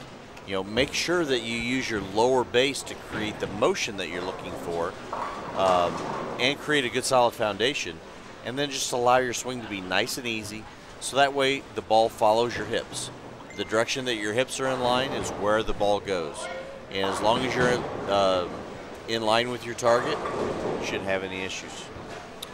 Our superstar producer Louie just sent me a message. We have 4 women left in the field. I do see 2 of them down here in the 189 and under division. I don't see the other 2. I do know that Lindsay Boomershine was eliminated the last round, but I do not know who the other ones are, but I'm sure as they come across, if they are still remaining, we will have that information to you. Okay, guys, I think because I got this other camera here of the crowd, I think we should play a game throughout this particular match, just for a little fun, and we're gonna caption these snippets of the crowd. So I'll start right here. Okay. I'm all in. I'm all in at the table right now. I'm not even moving. Well, now I'm gonna move a little bit. I'm all in. I like the hat. It is nice. All right, we'll come back to that later. Gotta love Louie. It's kind of hard to see the action from here, isn't it? With that. Yeah, because right here they're getting ready for the finals down here. Yes. So Louie's given us the fan of the week. We're gonna check in on the fan of the week. How about a little shout out? This to young our buddy, lady right here. How about a shout out to our buddy Carl Long? Just sent a message in that a bunch of them are huddled around the TV watching. Wanted us to say hi. So hi to everybody. out there watching us on computers, TVs, and bowling centers, in your living room, wherever you may be. Thanks for tuning in and watching us. We appreciate the support of not only the Roto TAT Amateur Nationals, but InsideBowling.com as well. Guys, a lot of people down here in the lanes right now not getting off. There's a couple pairs here where I thought the lanes might be tricky, where they're not getting off the good starts. I don't think they're seeing what they saw before their ball reaction. And let's see if they can make the changes here early in the game. Mike Malucci's getting a lot of air time as he was on our feature pair. Luck of the draw the first game. Now, once again, he's on lanes 15 and 16 we have for you. Off to he's struggling a little bit here. He's the top bowler, I think, on lane 17. He's got open strike. Yep. There's some serious rev rate down here. I mean, serious rev rate, guys. That could be good or bad. Really depends on, if the pattern allows them to play their A game, that could be good for them. But if that pair is chewed up a little bit and bowling balls are going every which way but loose, then that could be a bad thing. Like I said, guys, I'm telling you, if some of these final games, which are going to come down, some of these final games, guys, it's going to come down to these pairs in here with the high rev rate, guys. They're really starting to blow the lane open. There's not a lot of shots went right at 16, 17 at the front of the arrows. Yeah, that's what I'd be cautious about, is how much the lane transitions because of the rev rate during the game. No doubt. So it's going to be interesting to see who makes it, and the seniors, or what group comes down into this area, and to see how they're going to play the lanes, because there is a lot of rev rate down here right now. I can tell you that, guys. Yeah, I agree, and that was something that we talked about earlier, is when they move from bay to bay, not only when you go to the next game, but who's going to be following you after that. So say, for instance, the seniors come to that bay next. It's one of the seniors with maybe a little bit lower ball speed hits that pair. That could be instant trouble. In reference to the seniors, it's possible that they may be able to stay right because their angles are a little bit, they keep the ball in front of them a little bit better, and they're able to control their speed a little bit better than the higher rev rate guys, and they can keep it in front of them, and maybe they'll be able to combat that. But I don't see how the scoring pace is going to be high one way or the other. I mean, right now we've got 3 pairs in here, and only one guy has a triple. So far. Yeah, from pairs 15 and 16, guys, to 21 and 22, you got one guy that has a triple. That's it. I just happened to look up in the chat, and I saw the word recipe, and all I could think of was, number 1, I'm hungry. Number 2, I make a mean Mexican lasagna, and I'd be happy to share that recipe with anybody that wants it. So you should go on Shark Tank and open up Jeff Carter's mean lasagna in every suburban shopping mall throughout the United States. Well, with that mean lasagna, guys, I'm still waiting for my Gatorade, and I'm sure there's a color that we haven't been able to. What do we have? We had blue, orange, and yellow. Tim, your Gatorade is at the snack bar. They're keeping it cold for you. Oh, appreciate it. Yeah, way to look out for the sideline guy. And it only costs you $1.75 to get it out of the cooler. What a deal! A text message coming in here from Tom Clark, wanting to know if Tim Mack would be the new extra frame sideline reporter. Actually, he really didn't tweet that or text me, but I think he'd be great out there doing that. Hey, whatever I can do to help Bunny. But you know what? It's all about the Benjamins. Let me pull out and show you what's going on right now. I think if Tom is out there listening right now, I think he could have us all on a package deal, but it's going to cost money. Yeah, I mean, this, you don't get this experience for free for nothing. Absolutely not.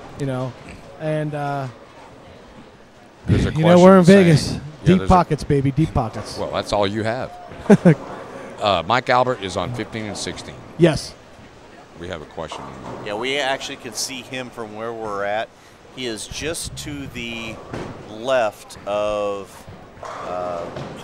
one of the pairs that you're seeing on the screen. Yes. So we can see where Mike is, and we'll do our best to kind of keep you up to date as to how he's doing.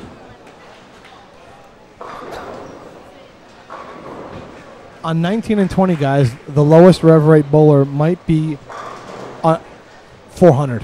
Well, maybe you, because you're sitting right behind there. It's clearly me now. Back in about 2003, I might have got it up to about 270 or 280, but about 150, 160 now. Just got the strugs.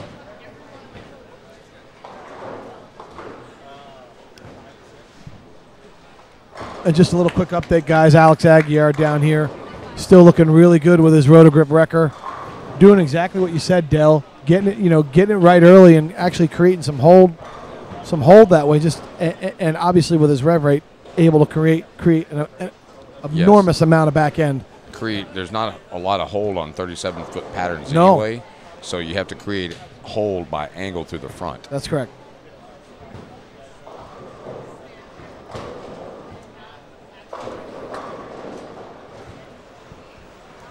Jamie Mack just stopped by letting me know that when we get down to 10 bowlers, we'll be using lanes 9 through 12. Then the final 5 will be on 13 and 14, just confirming that right here in front of the desk. All of our wiring, all of our cameras are here. And you definitely want to stick around for the final. We'll have a camera down lane. We'll produce a pretty good show here. Looking forward to that. A lot of bowling left, though, guys. Hey, Mike, what do you think? What do you think about this? Oh, the boogeyman just threw a bester and struck it out, slapped it out. Funny that we're going to be using 9, 10, and 11 and 12. 11 and 12 were the first pair of the lower 189 average division, right? Yep. And 9 and 10 were the young guns, the 30s. A little higher rev rate and played the lanes a little bit differently. It's something that we might want to watch, in the final to see if those pairs play a little bit different come in the final. Absolutely. Jeff, what is your opinion on planting and using sneakers? Well, that's always a tough one to kind of judge as to how you would, teach somebody. I'm old school.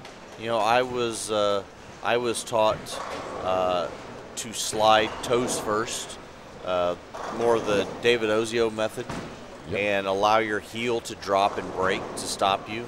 As time went on, later timing became more and more in vogue. When I was a kid, early timing was in fashion because of Marshall Holman and a lot of the class. You were another classic early timing player, and that's just the way it was done. And as the sport transitioned and into more of a power game, guys learned how to create later timing, use the higher performing shoes that would have a heel that would allow you to break. Yes. And you could slide toes first, set the heel down and break, whereas now you see a lot of people actually go in heel first and set the toe down as a plant. We had a question in the chat asking about wearing gym shoes. Is it bad? Technically there's nothing that you can do that is right or wrong. I know people that have done it. The way I look at it is, in my opinion, it is an injury waiting to happen. Correct. And also, from a liability standpoint from a bowling center, most bowling centers don't want you on the approaches with tennis shoes, marring up the approaches or creating an unfavorable sliding platform. Somebody with the loud yes down there. Yeah, it was. I've told you that's the King Kong pair that's going on right now down here on 19 and 20. We've got one open out of all the bowlers through 5 frames. We've got Alex Aguiar with a 5-bagger. We've got the boogeyman going up trying to catch a double. Jay Cruz just picked up a double, and Monkberg is the only one now on an open. And then I'm not sure who this other bowler is. I got to figure out who it is. But guys, it's game on down here. So as each round gets closer, I think the boisterous crowd's going to continue to give them the business. Let's see what the boogeyman does here. See if he catches a double here and shows a little excitement. That's left.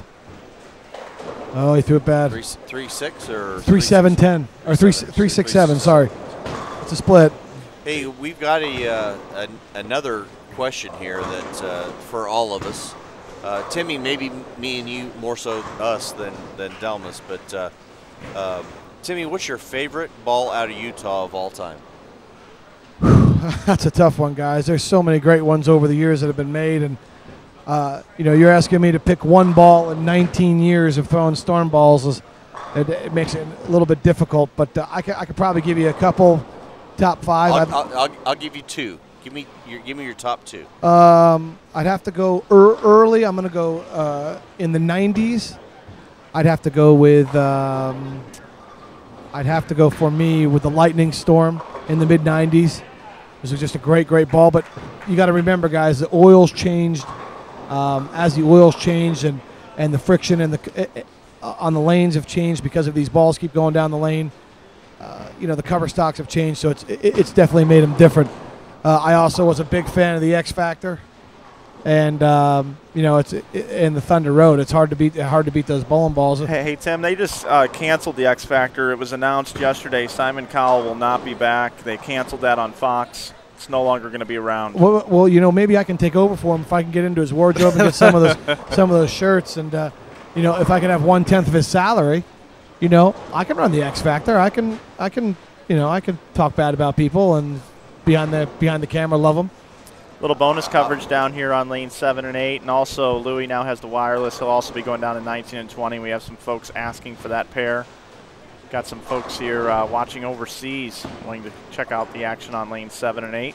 Well, now since Timmy's chimed in, I'd like to throw my 2 cents into the best ball out of Utah conversation. Well, Del, you go first, since my favorite you're a little bit Utah newer balls. with the company, but I was with them in 2004 and 2005 as a Roto Grip sales rep. So to me, I really like the RSX. Okay. The RSX I thought was a great ball, and I like the black silver streak. I had a Silver feeling Streak, you were what a going to say great that. ball. Yeah. Yes. Forgot about that one, Delnis. As I said earlier, we've made so many good ones. Yes. You forget about some of the home runs that, in their period of times, that retro blue, retro red Roto. I mean, the Tommy DeLutz ran them over with there for a couple Love of years. The retro red Roto. You forget about how many great balls out there that we make. So, Jeff, I don't mean to cut you off, but I'm just going to say it's so hard to pick just 2 balls. I mean, the Trom ER maybe wasn't a big fan for some people, but I made $300,000 with that bowling ball. So, and it still sleeps with me at night when I'm home. Well, I'll be celebrating my 10-year anniversary with the company this summer. A couple more months, and it'll be 10 years. And I have to say, my 2 favorite balls of all time, not only Utah balls, but just bowling balls in general. And I've been with some other companies over the years, but in general, my 2 favorite balls were, Del can guess one of them. The Agent. The Agent. I was fortunate enough to have a lot of success with the Agent, but simply from a standpoint of I simply matched up with that core and cover combination better than anything else I've ever thrown. It's almost like Hank made that ball for me, is the way I looked at it. Now, is that not the same core that's in the Marvels? It is, but the cover stocks are a little bit different, so I see the motion a little bit differently. Okay. Because of the original reactor cover stock compared to R2S. And the other one is, to me, it's an obvious choice. There has been no other ball in the last, well, let's just face it, in the modern era of bowling ball technology that has stood the test of time, that has stayed in a catalog for 5 years. The High Road has to be my second choice from a standpoint of I could throw the High Road on just about any condition. I could pull it out at any time. There were times where I would go weeks on tour without using another ball other than a High Road. So I would say Agent, High Road, and then if I had to pick something right now, IQ Tour. So I would agree with that. That's a great assessment, Jeff. And just to add to that, I was fortunate enough to beat Jason Belmonte with a 13-pound Agent in the Bahrain Open. So I still have that one too. What's going on down there, Timmy, in your neck of the woods? Louie's coming down with a camera. What's going on the what'd you call that pair? I think it's the King Kong pair, bro. It's let me sit back down because we got a camera here. It's the King Kong pair in this round, and we've only got 2 open frames out of the entire. Well, as I say that, Jay Cruz looks like he's left the 3, 6, 7, 10. Alex Aguirre, though, right now, putting the gas pedal down with the front 6. It's really tight.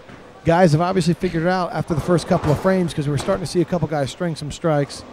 A little further down, I don't know if that's lanes as Alex Aguirre throws the front 7. Yep, we had that one on camera. We will be cutting in and out down there. Folks wanting to see this pair. Ed Smaglik, what's going on in his pair over there on 21 22? Another tough pair, guys. 5 guys in the pair, 2 guys get out. You've got Terry Rohr with triple 3 spares in a row and then a triple.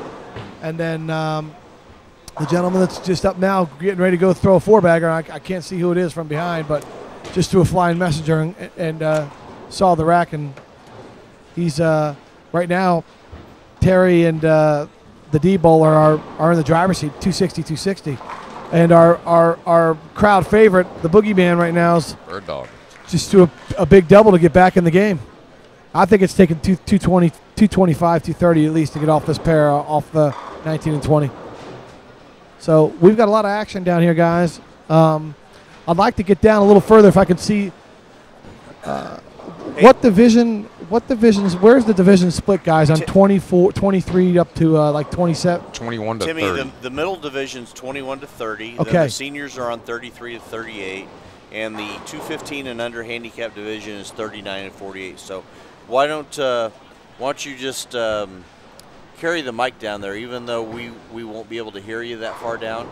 Just go check some scores for us, see what you see. Okay. Come back down this way, chime in, report back to us, and we'll give the folks at home an update. I'm gonna take a peek down there, guys. I'm about out of range here. Go look at the seniors, and I'll get back to you.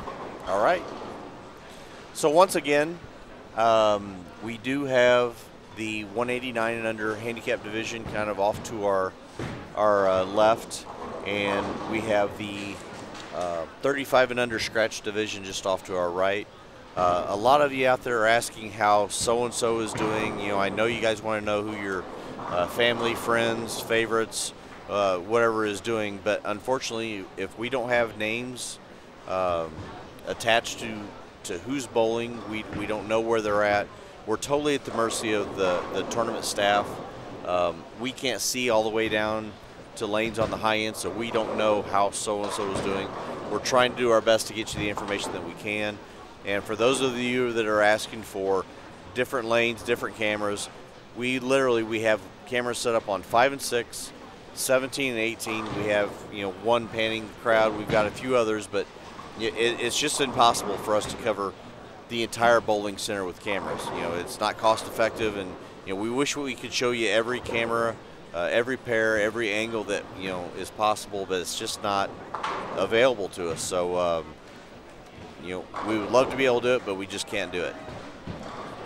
Mike Albert, I think that's who you were asking about earlier, has 86 in the 6th. He is low on the pair so far. Guys, I don't know if you can hear me down here, but Yes. I'm down on 35 and 36, right behind the seniors. And we've got 2 senior pairs or 3 on a pair. Then we got 1 5 on a pair. And it looks like I think if it's 3 on a pair, 1 advances, correct, guys? Yes. Okay, so it looks like Terry Leong is going to advance with a game in the 250s. And Steve Clayer, I think he's from Florida. He's got a chance to get up and shoot 230 to advance on his pair. Meanwhile, the other pair is snot-nosed tight, and it looks like anywhere from 190 to 210 can make it. So Steve's just been given an open to the. Let me see if I can get this gentleman's name on the senior side. To Michael Clark. Oh, sorry. While you're checking that, Timmy, I had another odd question in the chat. What is your favorite Stan Lee cameo of all time? And I would have to say it would be in Iron Man 2 when he had on the Hugh Hefner robe at the bar when Tony Stark walked by. What do you think, Michael? Man, put me on the spot on that. I've seen the Iron Mans, and I know I quote a lot of movies. Anything prior to 2000, I'm pretty much good. Anything past 2000? I'm the superhero guru. I watch all the superhero movies, so big fan of Stan Lee.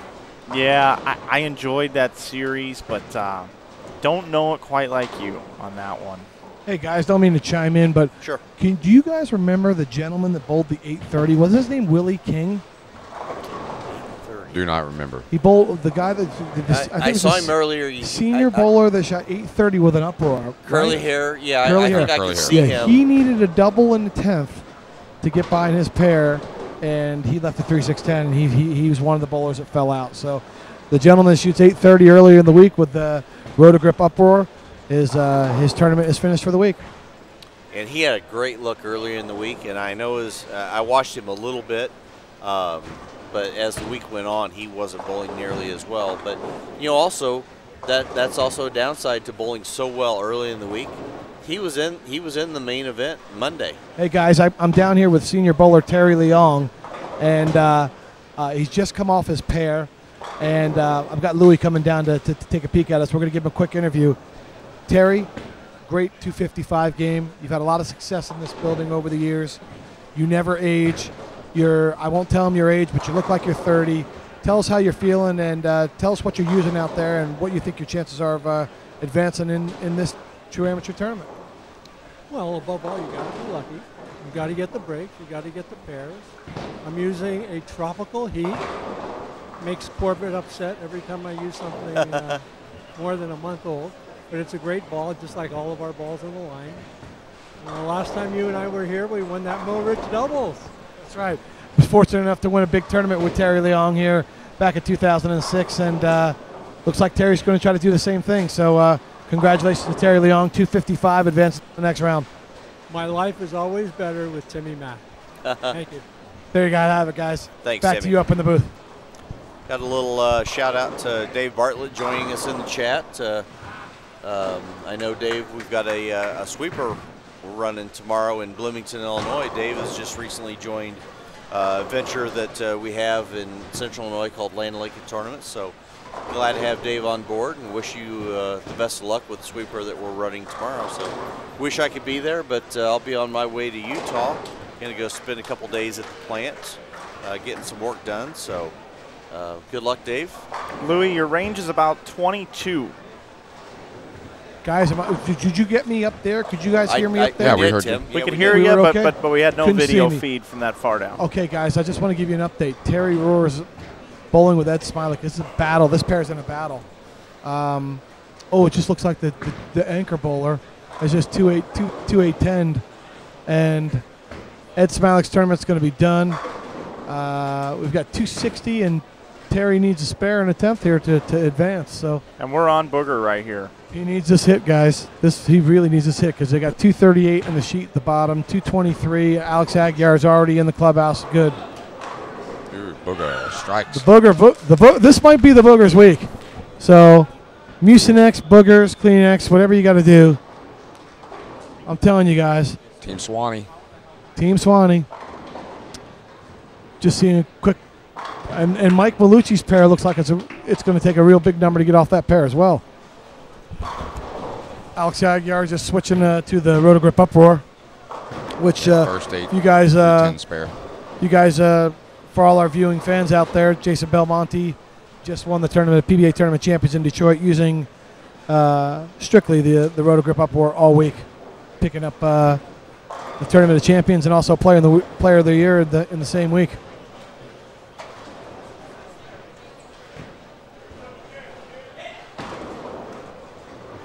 It's getting down to the nitty-gritty down here.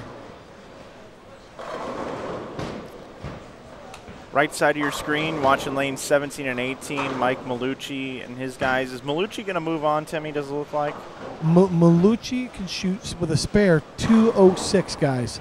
Now, that would force the B bowler to get a mark and count to beat him at 212, and then you have the other bowler, the big Hawaiian guy right now goes 9 spare strike for 206 in the 10th. If he throws the first strike, he gets in, possibly, because then the D bowler, let me see who's bowling on this pair here. 17 and 18. Okay. We got Malucci, Ronnie Arena, and Shane Gasper. And Shane's up right now. He's the C bowler, the big Hawaiian who just threw all 3 in the 10th last round to get to this round. He has to have this strike to give himself a chance. Got it right. Yeah, he got it right and washed out. So Malucci now can strike get 9 on the fill to stay around him, but that doesn't guarantee him in. This is a huge strike because then Craig Spencer would need the first strike in the 10th frame to knock Malucci out. So it's coming. This is a huge shot from Mike Malucci. Oh, he threw it great. Yep. Threw it fantastic. Roto grip record, guys. Looks like a really solid choice out here for the guys that are a high rev rate and that can really get their hand in the ball. And on the left side of the screen here, Jeff, this is the lanes 3 through 8 down here. That's the 189 and under handicap division. And they're having a gunslinger duel down here as well between these 5 bowlers. Right. It's tough for us to see based on the score because the handicaps are added in, but it's tough to see the scores as to what the overall numbers are. But yeah, it's interesting to keep an eye on that division as well, because somebody's going to be moving on to the finals, and once they get there, they won't be receiving their handicap. All right, guys, here's a scenario on 17 and 18. What happened with Booger there on that solid 9? Booger just solid 9 in the 10th. If he struck in the 10th, he would have locked himself in. Now the D bowler can double in the 10th to get around him to advance. It's Alex Aguiar, Booger, or the D bowler. Okay. It's going to come down to the 10th. But Craig Spencer now needs this strike to put himself ahead of Malucci. Meanwhile, Ronnie Arena needs any kind of mark and count, and he's in the 2 teens. So anything less than a strike here, and Malucci advances. Craig Spencer, 17. Got it left, guys. Trip to 4. Huge shot. So he's right now he just went ahead. He's in the clubhouse. He's in.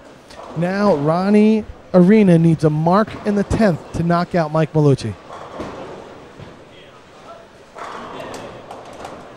Teal shirt here. Needs a mark. That's right, guys. And it picked up early and got it right early, and it went basically right through the face, and 4-7-10 went late, and so that's going to do it for Malucci, guys. So that pair has been decided. Those 2 are going to advance. Yep. Can we take a look, Louie, see what's going on the other pairs down there, 19, 20, 21, and 2? And Timmy, can you set it up for us? Sure. Here's the scenario right now. Dave Kroll has just made it through. Monkbird needed a double in the 10th. Threw it on the face, left the 10 pin. So you've got Kroll, the boogeyman, and Alex Aguiar all through the next round. Terry Rohr has submitted his place in the next round, along with, let me take a look at the names, if I can just see the names there. Terry Rohr and Brian Dennis come off 21 and 22 with huge 240 games, 240, 240. Harry Schaefer from Montana, who made a nice run in the Roto Grip Challenge, left a 2.810 in the 9th frame, is going to come up short with 2.17. Mike Albert is not going to make it on 15 and 16 for Storm elimination. Yeah, and 15 and 16, guys, is also coming down to the 10th. We've got Justin Perez. Looks like he's going to shoot 188. Wang Do needs a double in the 10th to get to 195, and 195 could still get off this pair because the E-bowler, which is Bryson Rogers, he's already through. He's into the next round. So with any kind of pinfall. So this is a huge shot right here. What can Bryson have, Tim? Bryson can shoot 236, so he's in the clubhouse. So he's in 2-0 basically in the with clubhouse. an open. That's right. This is the shot right here. This is a huge shot. Two-handed Roto Grip Rumble Stone 8. And you saw it on the left side of your screen there, lane number 15. 8. Wow.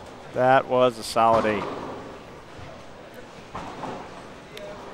So now what's that set up, Tim? Does that allow Albert to get in? No, Albert's in the 170s. He's going to finish 5th on the pair. So what it does allow to set up is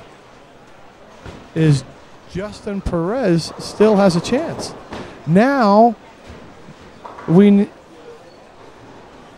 think it's Derek Mertz, who made a big run in this tournament last year. He needs the first hit in the 10th and wood. Anything less than a strike, and Justin Perez and Bryson Rogers look like they're going to advance. So, must-strike situation. Anything less? Would be uncivilized. And would be uncivilized. That's pretty funny. They got it. That's left, guys. That's left. Nope, no good. So Justin advances. Justin's going through, and Bryson's going through. 188's good off that pair. 88. Okay. So Hey, Tim, since you can take a wander peek down around, here. Yeah. take a peek down here at our 189 and under Sure. handicap division. Sure. Just give us some scores as to what. It's hard for me to kind of tabulate the scores because I don't know if the handicaps. It is. added in or not. It is. Wendy's right there. So The overall total score in the bluish purple area is their overall score. Okay. Right now, coming off of 7 and 8, it took 215 and 210, which were also the two highest scratch games on that pair, guys. Okay. Off of 7 and 8. Here on, let me give you an update on 3 and 4. 3 and 4, it took 231 and 221 to get off that pair. Also on that pair, the two highest scratch games advanced. Okay. So now we have on 5 and 6, we've got a 224 in the clubhouse. Okay. And we have a 200 in the clubhouse. And it looks like James Hurd from Tipton, Indiana, is going to advance, shooting 228. I don't know how many pins he gets, but he was a real big proponent coming down on the Roto grip lanes, working hard. He was on the lanes each day, working really hard at his game.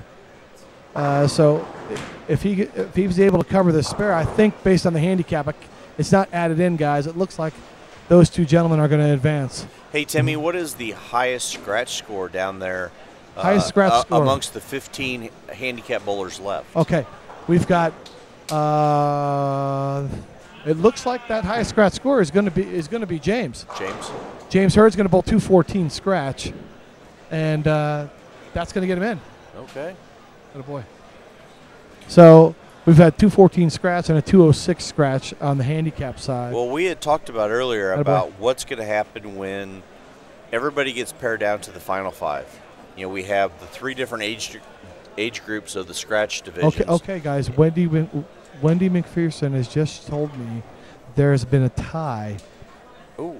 And this gentleman here now needs a double to break the tie. Okay, so we've had a tie on 5 and 6 between Brendan Bell and Beth Borsey. They bowled 188 and 185 scratch. They get in 36 and 39 pins. They have 224 each. So they're going to have to roll off. So somewhat? is that a roll-off, Wendy?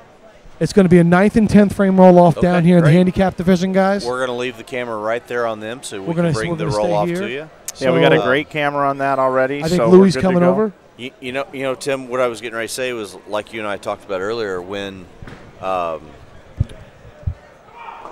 we pare everything down to the final 5, right, and we have the handicap bowler, the 2 handicap bowler mixed in with the 3 scratch bowlers. You know, we just saw 214 game.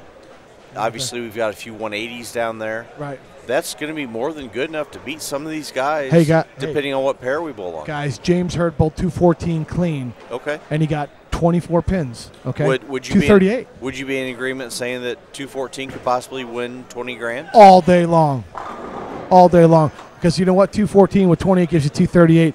It's going to be awful hard to beat 238. Now that once they get to the final 5, it's all scratch. Okay. Well, hey, listen. I still 214 for 20,000, guys. You know what? I'd like my chance in the clubhouse. I'm going to be in the top 3 right now. If I told you you could have the 20 grand and you just phone in your 214, would you take it, or would you want to bowl it? I'd like to bowl it, guys, because I've seen some guys still running them over down here in the younger division. Some guys have really got good ball reaction, but it's going to come down to these pairs and how they're going to play in here. I think that kind of goes with what we talked about yesterday with if you can throw it standing up to win or sitting down and having your opponent throw it to win. You know, I think we were both in agreement. And Dell, I would imagine you're the same. You would always want to be the one up there throwing it for the Absolutely, cheese. always. That, you know, there's always a discussion on who wants to finish the match. You always want your opponent to finish the match. And the problem is, I always looked at it, whatever lane I liked the most was what lane I was going to finish on. It doesn't matter. It didn't matter if I was going to finish the match or have my opponent finish the match. Whatever my favorite lane was is what I was going to finish on. You know, that's a good point, because I've run into that several times over the years of, you know, what's more important, you know, taking the lane that you want to finish on or the order. And I agree. I would take the lane that I feel more comfortable on all day long. Always. So. And you know, I had this discussion with Leanne Barrett one time. She goes, well, you know, I don't mind. My right lane's the better lane. And I said, Leanne, the match is going to be over with in the 9th frame, so it doesn't matter. I said, you're going to out-bowl them. Yep, exactly. So it doesn't matter who finishes the match. Because Leanne and I would always have that discussion on which lane, you know, she thought she would ask me my opinion, what she thought she should finish on, and I always said it didn't matter. Here we go, 9th and 10th frame roll-off looks like. Here we go. Extended play, last pair done. Good start. Keybrook. Guys, my question is, do they handicap the 9th and 10th frame? I would ask Wendy. I don't know. I don't know how they could. She's right there, Tim. She's Okay, where is she? right behind you. Wendy is the 9th and 10th frame handicapped. Okay, we're scratching the 9th and 10th, guys. Okay.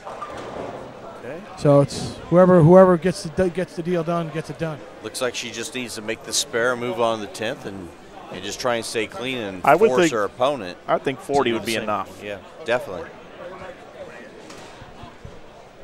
40 would be enough for a tie. As Bo Burton would say, we have the possibility of a tie. I think Bo would say that in the first frame of a game. Always. Before the match even started, before the tournament started, we have the possibility of a tie. Of course, he used words that still haven't been invented yet. The RBF. That was one of my favorites. Jeff, do you know what the RBF is? I do not. That is the reverse blown 5 he used to Oh, call yes. on TV. When you get the runaway Brooklyn and the 5 going towards the 10. That one always impressed me.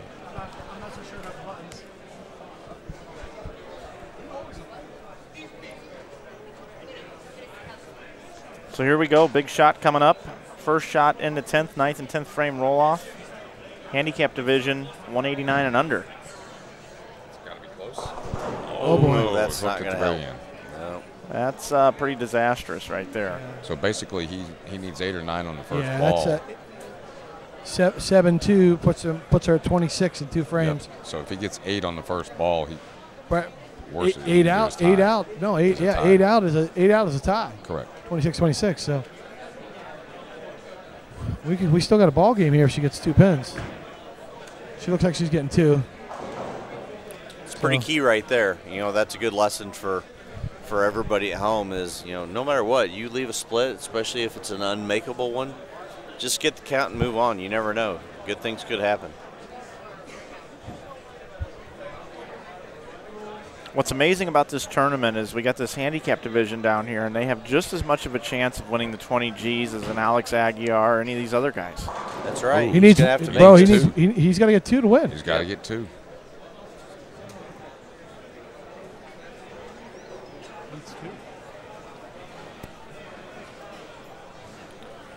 Right now on 5 and 6, you're watching we had a tie in the 189 and under handicap division as to who's going to advance on. They're having a 9th and 10th frame roll off. The young lady went spare 7 split 2, and this gentleman struck on his first ball, so he needs. He's got it. That's guys. gonna He's get got 2. it. Yep. Two's a Gonna winner. be Two's Two's a a winner. winner. 2 is a winner. 28-26. So that is the last ball of competition That's correct. to complete this particular round. We go from 87 down to, what would you say, about 40 or so this block? I think that Brooklyn, his first shot was a little key. It was. But we'll step away for now. We will come back with our next cut, which should be around 40 or so. Don't go anywhere. Things are just getting started here at the 2014 TAT Roto Grip Amateur Nationals. Players are warming up. Got a couple of different camera angles here. They've moved the moved us around a little bit again. So Doing our best to give you as many different pairs as we possibly can. But, you know, again, like we've talked about all night, we're kind of at the mercy of what the tournament themselves are doing as far as where they want the bowlers, what groups are where. So we're doing our best to give you as many different looks as we possibly can. So once again, please be patient with us. We're doing everything that we can based on what we've got to work with.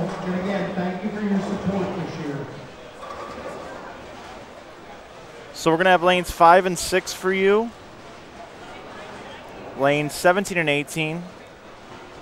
And lanes 19 and 20 for you here this evening at the 2014 True Amateur Tournament, Roto Grip Amateur Nationals. Dale Ballard Jr., Tim Mack, Jeff Carter, Mike Flanagan here with you for this round. Do we know how many we have left in this round? I know we had a sheet last round sent up to us. We don't yet. Hopefully Louie will be able to take care of that for us again before we get too far into this game. I know he got us a breakdown as to how many bowlers were left in each division, what lanes each division was on, and we get a little bit of that information. We went from 187 to 87. So what would you say, about 30 or so? Very well could be, or maybe a few more depending on how it broke down. But I did hear Ed say over the intercom that the bowlers in this round are guaranteed no less than $1,000. So 1,200 or so? 1,250. 1,250, yeah. Dale Ballard Jr., our statistician here. No, I didn't have a headset on. No, what I love about you, Dell, is it's just easy with you. Everything flows so great. Sure about that? Yes. Okay. Timmy Mack. Guys, I got some interesting information, okay? Bryson Rogers, who's bowling on Alex Aguiar's pair, threw a snowball up 25 to try to slow down Alex Aguiar. A snowball, sanded a ball like a 360. The guy right there on lane 20? Yes. Yes. And 21. then just cost himself a 369.10 in the first shot. Yeah, and actually, this camera angle is actually going to be able to show you ball reaction on 21 and 22. How about that, guys? Interesting strategy. Some tactics are already coming out. Let's see what happens. Little thing I like to call lane manipulation. Lane manipulation. That's a good. Yeah, that's a good call. Meanwhile, we got two of my really good friends down here from back in the neck of the woods where I am, both from Indiana. Trent Marner is a guy to watch here, the big guy in the orange shirt, and obviously Terry Rohr looking really solid.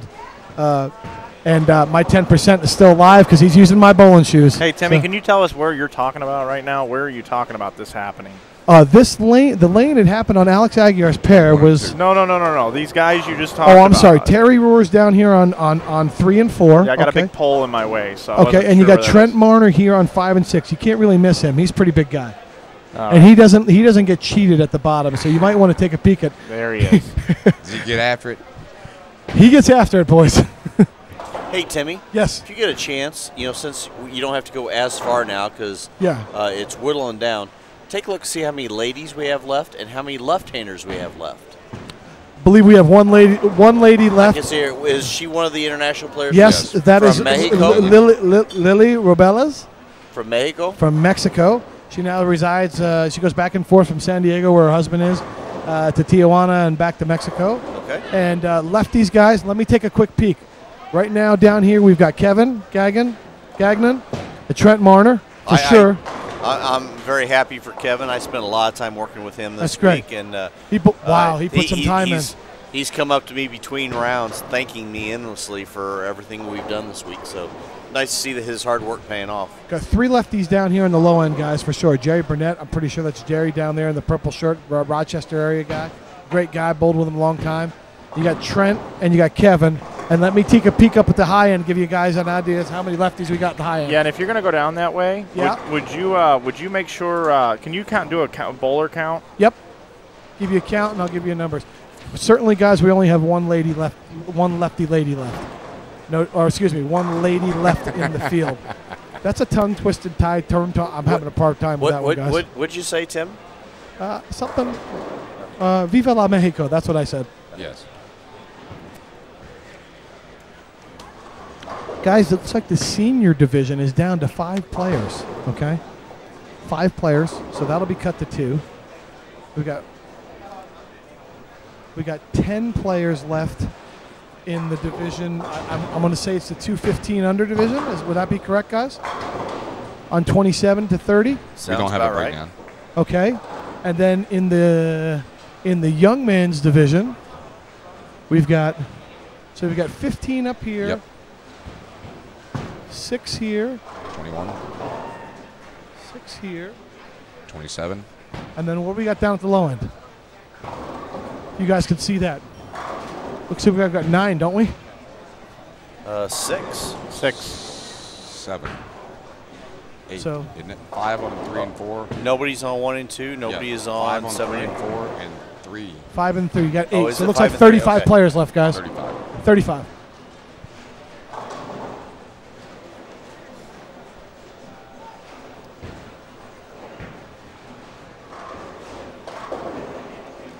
So out of the 35 players that are left, we'll go around the horn here a little bit. We'll start with you, Jeff Carter. Any names you see out there still competing that you're like, wow, that guy's still left? He's pretty good. That's an opportunity for a win right there. He's going to be tough to beat. Well, unfortunately, in an event like this, we really don't know a lot of the names. We don't know the stories. We don't know a background on who it is that we were watching, other than some of the better players that we may be, more familiar with. All I can say is, or kind of reiterate what I talked about earlier, is even the gentlemen that we've got here that are left in the 189 and under handicap division, there's no reason why on a pattern like this they can't pull 210 to 220 out and still win $20,000. That's the beauty of this entire event, is once it gets down to that final 5, literally anything can happen. Del Ballard, I'm anybody going in out this on a field? limb and saying Alex Aguiar. I'm not going to cloud him, I hope, but I think he's throwing it really good. He's been matched up with this wrecker. He's made it look really good, and he's moved pairs, changed pairs, and it looks like he has the same look on almost all the pairs. Guys, I don't mean to interrupt you, but just on that lefty count, it looks like we have 2 more lefties up at the top end of the building here. 1 senior lefty and another, 3 more lefties at the top end. 1 senior lefty and 2 in the under division. 2 other lefties, so that's 3 on the top, and I believe 3 at the end. So that makes 6 lefties left in the field, and 1 woman, and 1 booger. One booger is correct. I would That's say fine. that Marvin Hale still being left in this particular field. Marvin Hale is the type of guy that could win this tournament. I'm going to just go out on a limb right now and say Marvin Hale wins the 2014 TAT Roto Grip Amateur Nationals. That's my prediction. For me, financially, my financial prediction is You want Terry Rohr. If Terry Rohr wins, I'm going to get a little clip of that because he's using my bowling shoes. Now, the question is, do you get your shoes back? The question is, do you want your shoes back after Terry's been wearing them all week? I'm not so sure. With all that beer he had that one night, he might have stunk up those soles a little bit. I might have to get a hold of Brett Cooper, and see if we can piece that all together. Guys, I'm going to stick down here in the handicap division a little bit and see what we got. But just a quick update on that Alex Aguiar pair. You've got Justin Perez, Bryson Rogers, and Alex Aguiar in the same pair. And apparently Bryson's, I don't think his strategy worked too well. He's got 38 in the third. And Justin's got the front 4, and so does Alex. They both have the front 4. Yes. That's why I always had a tendency to play offense instead of defense. I was never a big fan of trying to manipulate the pattern to slow my opponent down. Or I really didn't even get too much into trying to break a pattern down to help me. I was more, I just wanted to play the pattern. I just wanted to go bold. Right. But I see a strategy change by him, because before he was throwing it very, very hard at 7, 8, 9. And if you notice, he's actually trying to throw it slow and hook it. Why, I don't know.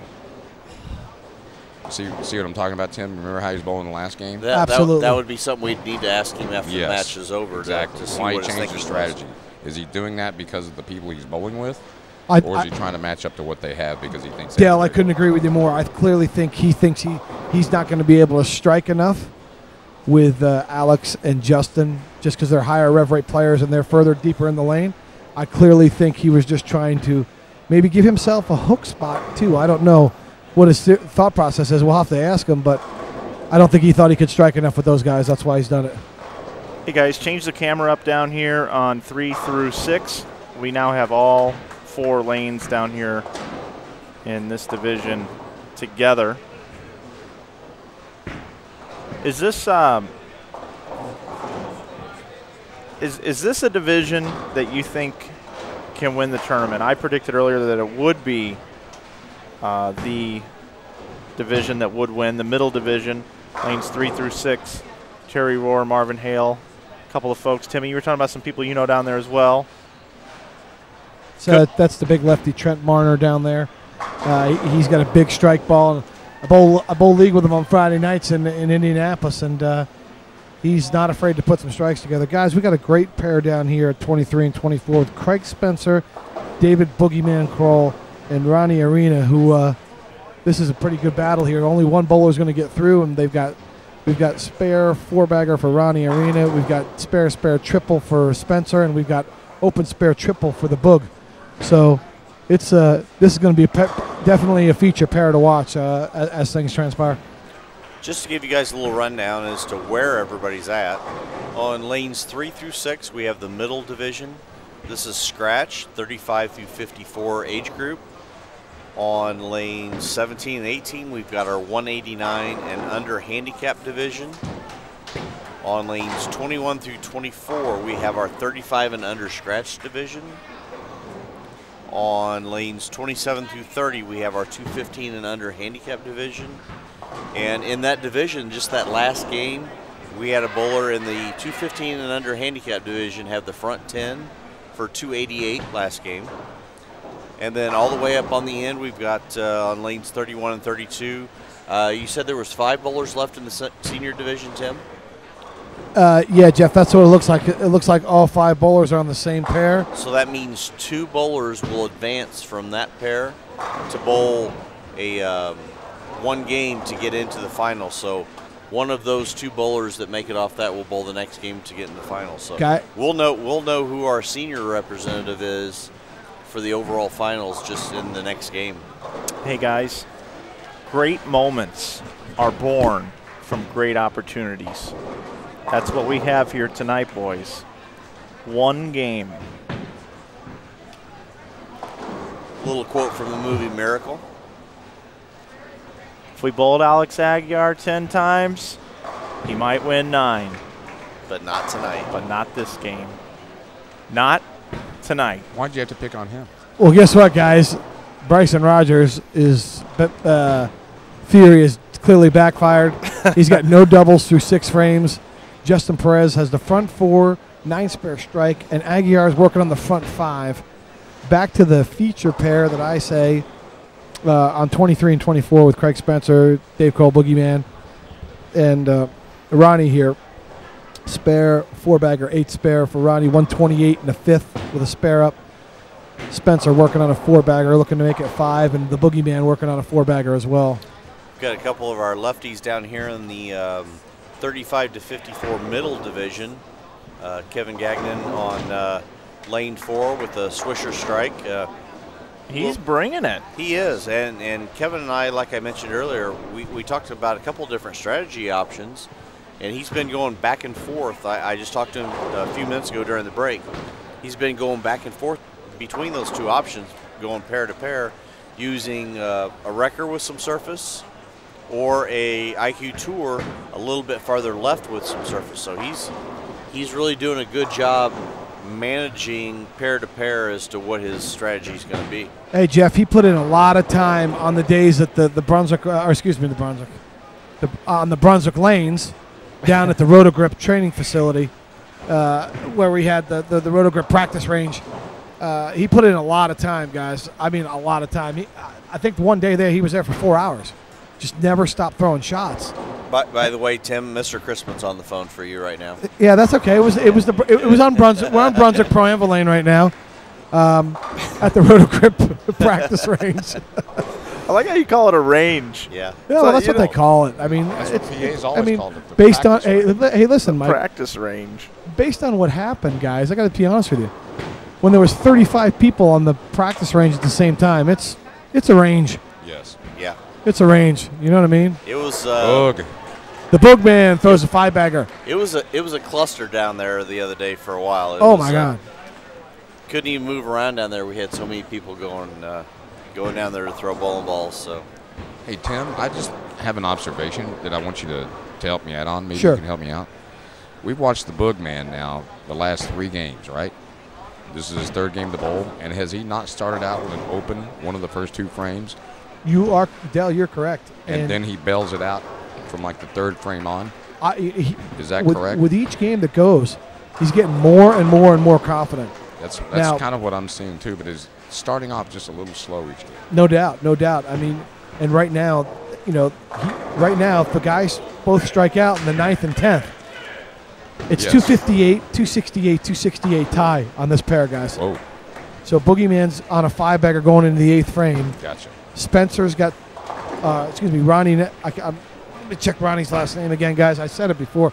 I know it starts with an N. Ronnie Arena. I'm not sure where Ronnie's from, but throws it really good. He's got 268 into the wood in the 8th, 9th, and 10th if he punches too. So, and Spencer's got 258 into the 9th and 10th, already with a strike up in the 8th. Bryson Rogers over here, meanwhile, still looking for his first double, and his tournament's going to end tonight.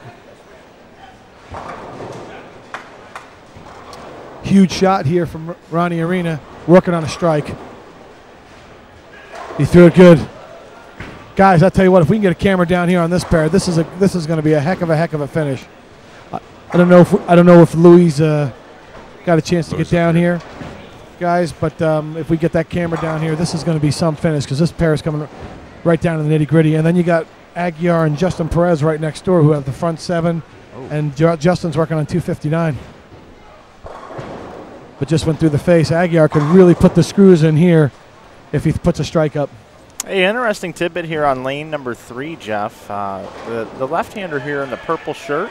I think we just got a little tidbit on him. Yeah, Louie just handed me a note that Jerry Burnett Jr. Yeah, Jerry Burnett, that's right. On just threw a strike on, was that lane 3? Yep. His dad threw the first storm ball on national television, a teal storm. How about that, huh? He's a Interesting great little- guy, Jerry Burnett, guys, up from the Rochester and upstate New York area, Buffalo area. Great guy. I love when Louie gives me tidbits to read.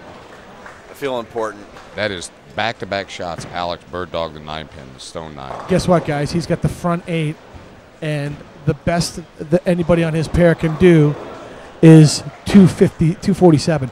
Meanwhile, So I it gotta looks tell- like Alex is moving on. Yeah, but guys, the story is on 23 and 24, Spencer has just struck in the 9th to potentially shoot 258 if he gets all 3 in the 10th. Ronnie Arena could strike in the 9th, then potentially could shoot 268, and Boogeyman's working on a 6-bagger shooting 268. Wow. That's why we got to get a camera down here. If we can get Louie or one of the cameras down here, I'll tell you what, this is this is get down to the nitty-gritty.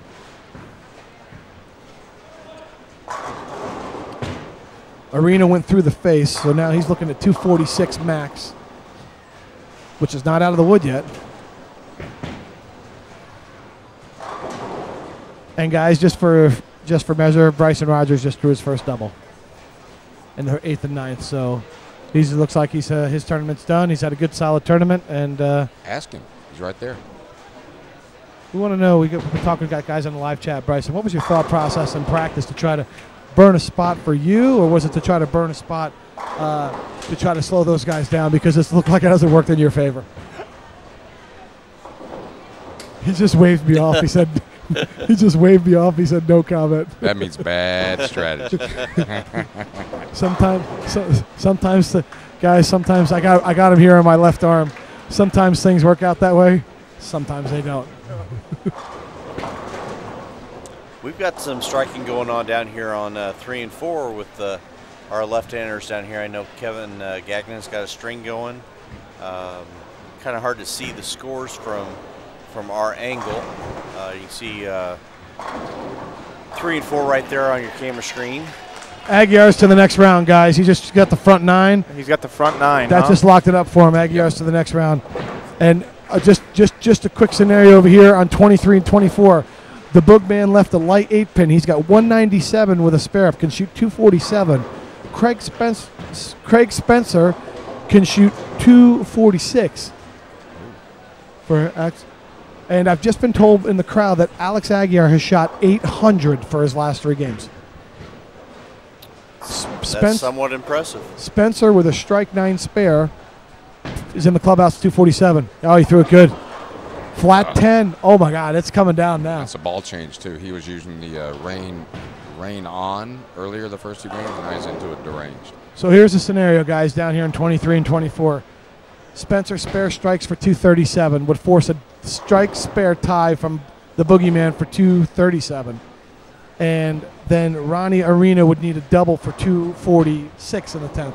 So it's just about matching 10 frames. Right now, the Boogman has the lead. He has the lead on the bench by 1 pin.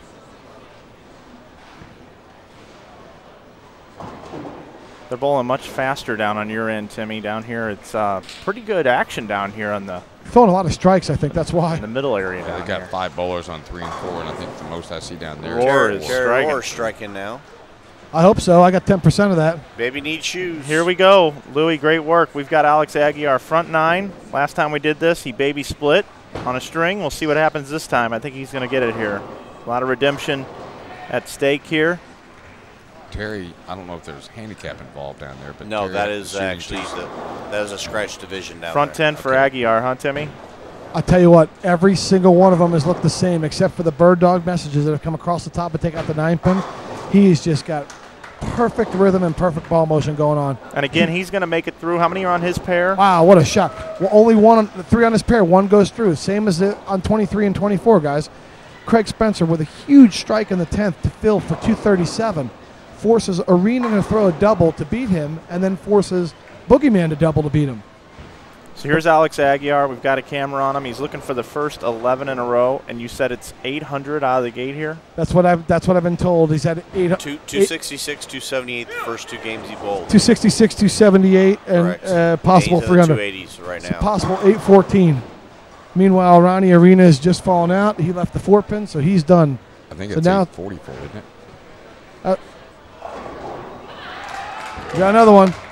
That's 844, guys, for the first 3 games. That's the front 11 for Alex Aguiar. He's Sorry, throwing yeah, the Roto 844 record tonight. And he's moved. This is across 3 different pairs. This is not like he's been bowling on the same pair. He's been moving. You're looking Guys- good down here, Timmy. Guys, On I'm 3 and 4. I'm going to grab Alex right when he gets off the lane. But meanwhile, the Boogeyman, huge strike, needs the next one to win. 9 spares a tie over here on this pair, but we got Alex Aguiar going for 300 here. 2014 TAT. Got a handful, guys. 12 shot. Oh, 299 for Alex Aguiar. 845. Alex, fantastic performance. 843 for the first 3 games. Career set. Career set. Tell us what you're feeling. Tell us what you're thinking, and just tell us what your game plan is. Why you've been able to sustain such high score. I think I've been able to do it because I've been able to get away from all the traffic on the lane, been able to get further left than everybody and kind of open the lane up. My biggest mistake is if I just grab it a little at the bottom of the goal left, so I'm just trying to clear it off my hand and get it going right then. There you go, Alex Aguiar, 299. Well done. So Timmy, what's the scenario with The Boogie needs a strike right here. He needs this hit to move on, right? And he spares a tie, guys. We've got 237 on the board. Craig Spencer in the clubhouse, 237. Boogman needs the strike. We got Louie. Louie's got a great camera angle on him, guys. Here it goes. And Roar just 710 down there. But yeah, all action, all eyes. Here it on goes. Booger.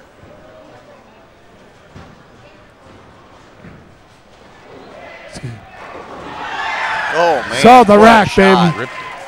That shot right there is going to advance David Booger Kroll down to the next round, guys. What a performance by this young guy, man. This guy's a high school senior. For you viewers out there, he's Hey. a high school senior. Hey, you and I talked about this up in the ballroom a little bit yesterday, and I'm not just saying this because I saw him pop in on the chat. I'm not sure if he's still watching or not, but How much influence do you think Sean Swanson has on? Oh, I think I think a ton. Listen, guys, I'm gonna grab the boogie right when he comes off the lane because he obviously has just thrown a huge double. So I'll answer that question when he gets back. So Awesome. Boogeyman does it again. What a performance! I mean, this is your week this week, huh? I mean, you just seem to get more confident as the week's gone on, and your shot making has just been superior. It's just been fantastic. How are you feeling right now? Feeling great right now. Oh my God, that last shot, just unbelievable. You've been able to do it with 2 different bowling balls. We saw you use the Roto Grip, the ranged, to win the Roto Grip challenge, and now it looks like you're using a Marvel Pearl. What's the difference in the Marvel Pearl? What's it giving you? Obviously giving you the strikes that you're putting up today. Give us an idea of what you're seeing. Marvel Pearls letting me get on the back end, but when that kind of dies out, I can go to the derange or it'll come off the back end nice and smooth. I'll tell you what, you're a big crowd favorite here. You're both fantastic. High school senior, just turned 18. Dave Boogeyman Kroll on to the next round. Well done. Hey, Timmy, ask him if he's got any homework that he needs to get done between rounds. I've just got asked from the booth. We need to know, have your teachers sent their books and your homework? Do you need to get homework done between rounds? I had an essay due Friday, so hopefully, well, we had 2 snow days, so due tomorrow. There you go. Snow days and an essay coming. But right now he's focused on winning this title. Well done. All right, let's go back down to the low end. It looks like Terry Rohr is on 222 pace, and I think that's going to advance. Yeah, big scores down here, Timmy. If you can get down Coming there, down give us right an now, update. guys. Unless this guy spares the split. If I'm not mistaken, the bowler on top on the right side is Kevin Gagnon. He's been striking quite a bit. I'm going to assume that was him, and he'll be advancing off that pair, and they'll get one more through. It's just a matter of who it's going to be. Well, it's Terry, guys. If Terry spares it and gets the wood, it's the best case scenario for the E bowler, because he's got to make the 3, 9, 10, and then throw all 3 in the 10th. So James Kraft needs to make this spare, and then would force Terry to make the spare, or Terry can actually advance on the bench to the next round. Looks like Terry's through. Yep. So that's going to get Terry and Kevin Gagnon through on that pair? Yep, Kevin Gagnon's bowling 260, so he's through. And then how about on 5 and 6? Can you see? Yeah, I'm going to get an idea. There? This pair over here. Trent Marner had 175, Frank Calamari 206, and Brian Dennis is your guy that's going through. Okay, so Brian Dennis makes it off of 5 and 6. Terry Rohr and Kevin Gagnon make it off of 3 and 4. They will be bowling together on one pair in the next round for the one person from the middle division that will advance. So Marvin Hale is eliminated. My pick, my bold prediction. Marvin's had a great week this week. He's bowled fantastic. He's a fantastic bowler from the Bay Area, and he's always done well in the tournaments out in Vegas. I'm a big fan of his, and he'll be back. Don't worry about that. Well, if nothing else, he can double up as a staff member with us today because he's wearing the same jersey. Hey, Timmy, you got to ask Terry about the shoes. That's the thing that everybody wants to know. Yep, I'm going to wait until Kevin finishes this frame, guys, and we're going to do a dual interview at the same time. Hold on a second here, Terry. Listen to these guys. Terry, right here. As Kevin throws an asylum across the lane and spares it up. You know, hats off. It shows you hats off to a guy that has worked his butt off all week. In Kevin Gagnon, I mean, he was spent hours and hours and hours down on the practice range. Got obviously some good feedback from you, Jeff. I called him Steve Cook because I thought his big style, and he got through the ball really good. The great Steve Cook, the PBA Hall of Famer. I told him to go up YouTube Steve Cook and watch him throw the shot and to try to keep that trail leg behind you, and I guarantee you'll bowl better. So there he is. We're going to bring Kevin in here for an interview. Kevin, fantastic. Terry, stay here. Terry. All right, first we'll talk with Kevin. Kevin, I mean, just a fantastic performance. We've talked about you really putting in the time out on the range this week, and it seems to be really paying off. You look fantastic out there. Thanks. Just been trying to stay behind the ball and not crank it and get carried away with myself. And so far, it's been paying off. Making the right ball changes when necessary. I had to switch my IQ tour down the other end, and when I got down to 3 and 4, I realized it was a tighter pair. Went back to the wrecker and the way they went, other than one bad shot. Well, you've gotten far in this tournament before, and you've put yourself in position again. What do you think you have to do to take this time? I just got to keep doing what I'm doing. Just don't worry about the other bowlers. Just worry about my own game and make the shots. There you have it, guys. Worry about himself. If Kevin Gagnon does what he needs to do, he's going to be a formidable foe for this final. Well done, buddy. We can bring Terry Rohr in here. Terry, another great performance. What to say about a guy that didn't have bowling shoes a couple of days ago? You've been really close all week, and you were really close in the Roto Grip Challenge, and now you're on to another round. I mean, what do you attribute it to? You know, the balls that Schlimmer laid out for me this week, because what I brought out here just went the wrong ways at the spot. And this Fusion and the Asylum I used the first game this morning have given me a look that, boy, instead of shooting 2-0 and 220s like I did in qualifying, now I'm shooting 220s, 230s, 240s. And, you know, I can't say enough about Storm balls and Roto Grip balls, and being on staff, it's a blessing, that's for sure. Well, I mean, he's put on a great performance this week, Terry. And but I've got to say something. You did lose your bowling shoes a couple days ago. As you can see, those are. I do have someone to thank for that. Tim Mack let me borrow some shoes here for a small percentage of my winnings, and I know if it wasn't for him coming through for me, I'd probably be wearing house shoes with a 9 and a dash on the back. When you have your own koozie and you're in the Hall of Fame, when you're throwing it this good and you got the right balls in your hand, you can wear house shoes, wear sneakers, wear boots. It doesn't matter. Terry Rohr, on to the next round. Thanks. Hopefully we'll talk to you some more. All right, we're looking forward to hearing more from you. Back to you guys. These are my magic shoes. Take me anywhere. Wow, guys. So no more action in our camera range here, so we are going to step away from the action for just a moment. We are going to get set up for our next round of bowlers. I'm anticipating somewhere around, what, 15 or so? Yeah, we should be narrowing. Or do you think we're down to 10? To about 3 in each division or so, somewhere in that range. So. Okay. So we will be back shortly with more coverage. Thanks for watching, everybody. Don't go anywhere. Tell your friends. Update all your social media. We're just getting started here. $20,000 is going to be awarded. Will it be Alex Aguiar, averaging over 270 so far today? We will wait, and we will just have to see. We'll be right back. Mike Flanagan, Del Ballard, Tim Mack, Jeff Carter here with you. Down to 14 players at the 2014 TAT Roto Grip Amateur Nationals. Brought to you by the High Roller and the Orleans Bowling Center here. Alex Aguiar and David Booger Kroll are the 2 bowlers left in the 35 and under division. And we've got a camera on them. They are the 2 hottest bowlers in the tournament. David, more of a feel-good story, being 18 years old, senior in high school. He won the Roto Grip Challenge the other night, and Alex has fired 840 for the first 3 games. Also, we'll take you around the horn. We'll go down to lanes 3 and 4. Down on lanes 3 and 4, we've got our handicap 215 and above division, it looks like.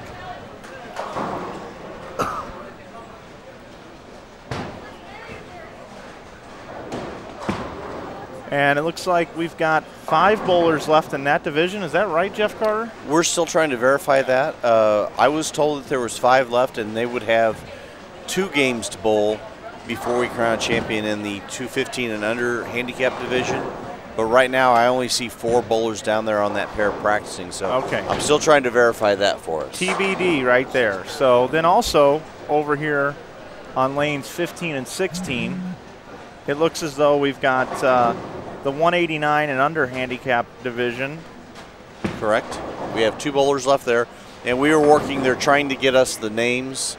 They're making some photocopies of the sheets, so we'll have names to put with everybody. We do know several of the bowlers left, but a few of them we do not know, so we're working on getting those names for you. And if you take a look here on 19 and 20, Kevin Gagnon and Terry Rohr.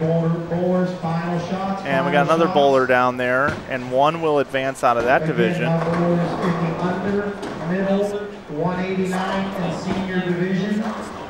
You guys are all bowling And then, of course, the Kroll-Aguiar match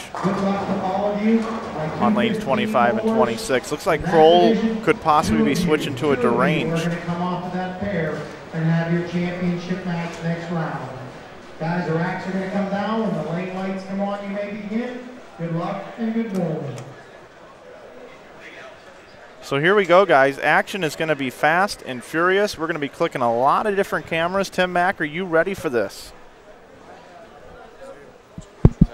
Can you guys hear me? Gotcha. Back into the swing of things. Guys, I'll tell you what. I bowled in this city for a lot of years for a lot of money. And I bowled in this bowling center for a lot of money. I actually bowled for the mini eliminator title here. And when it gets down to this moment in this arena, in this environment, it gets pretty tense. So I'm going to try to keep my voice down and keep it back in the back because any little thing could put the players off. But man, do we have some storylines here, don't we? The 18-year-old boogeyman versus, Alex Aguiar, who's all coming off of 840. I've got my senior doubles partner, Terry Leong, 7 and 8. That I bowled doubles with him for a number of times. He's bowling against Steve Klaver. Terry Rohr starts with a strike. Action underway. And then I've got Terry Rohr wearing my shoes. So here we go. Let's see what happens. Basically, guys, for broadcasting purposes, whenever a player is up on the approach, I'm going to try to have it on that shot the entire time. So fast and furious. Wash out lane 15 and strike on lane 20.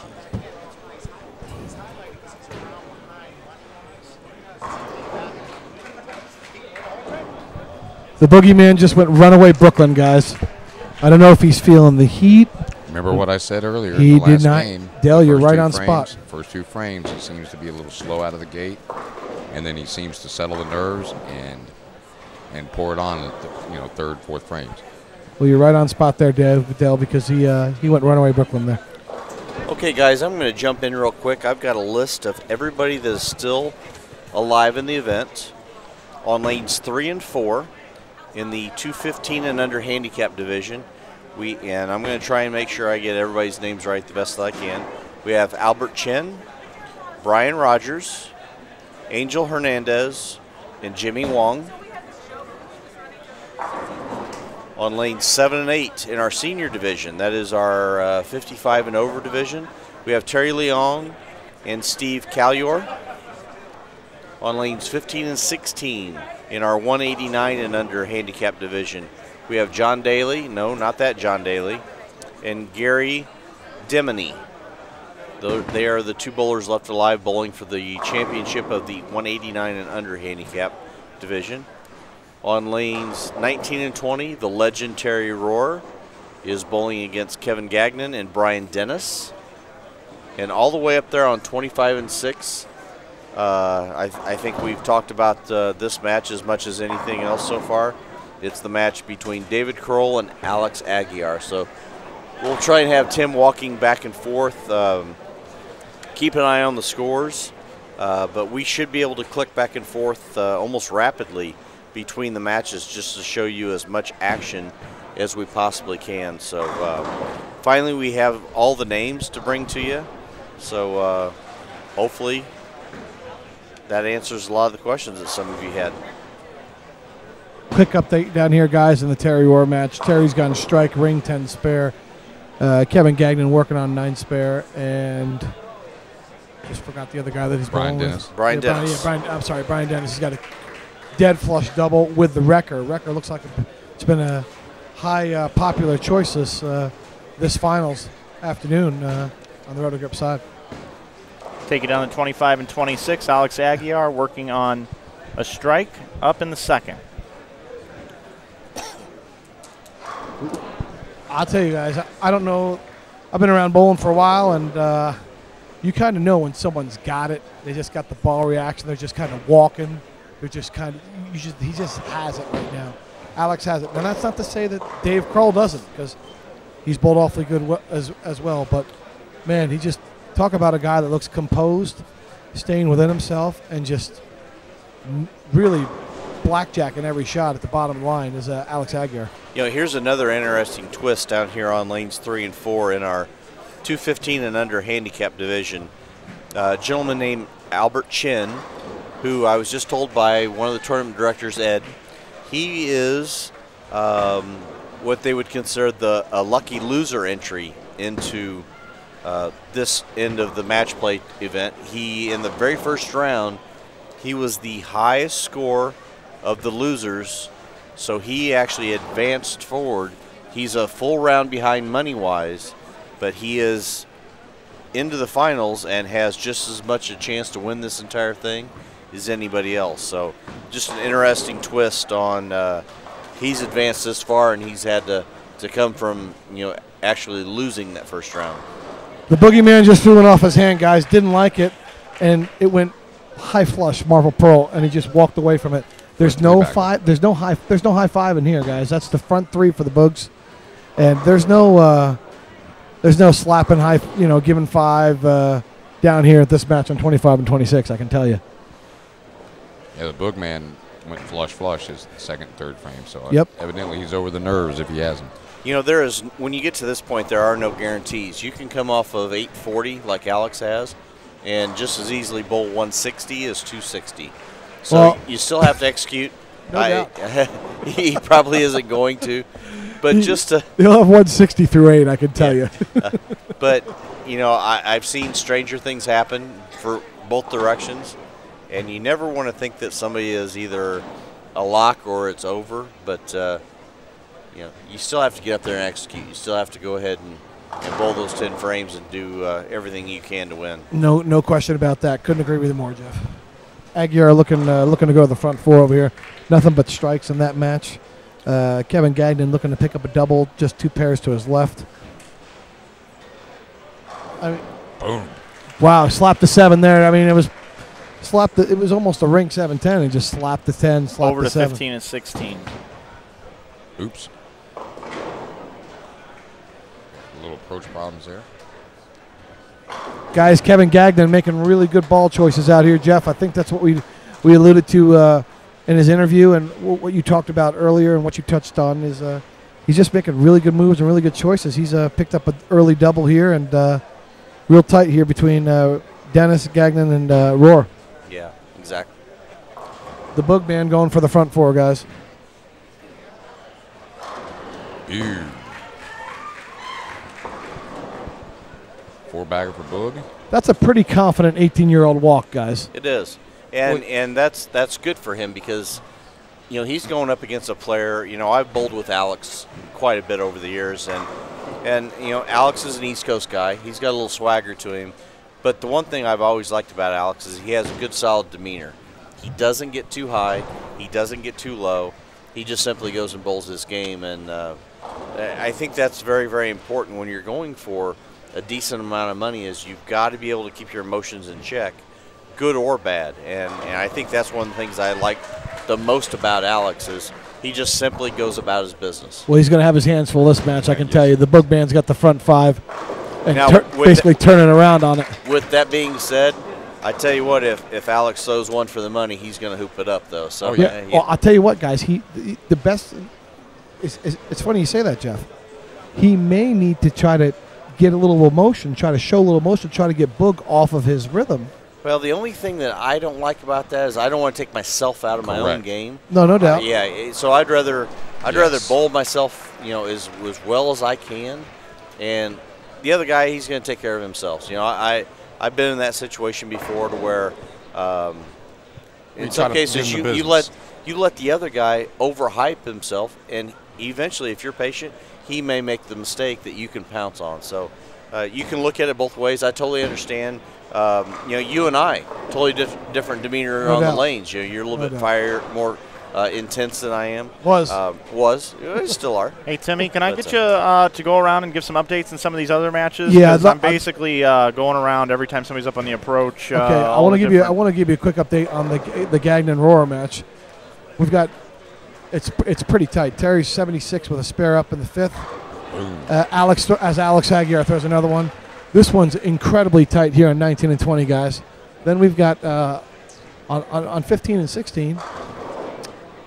You know, John Daly and Gary Demony are working on opens each. Oh, as he spares. That's about a 6 or 7 pin match.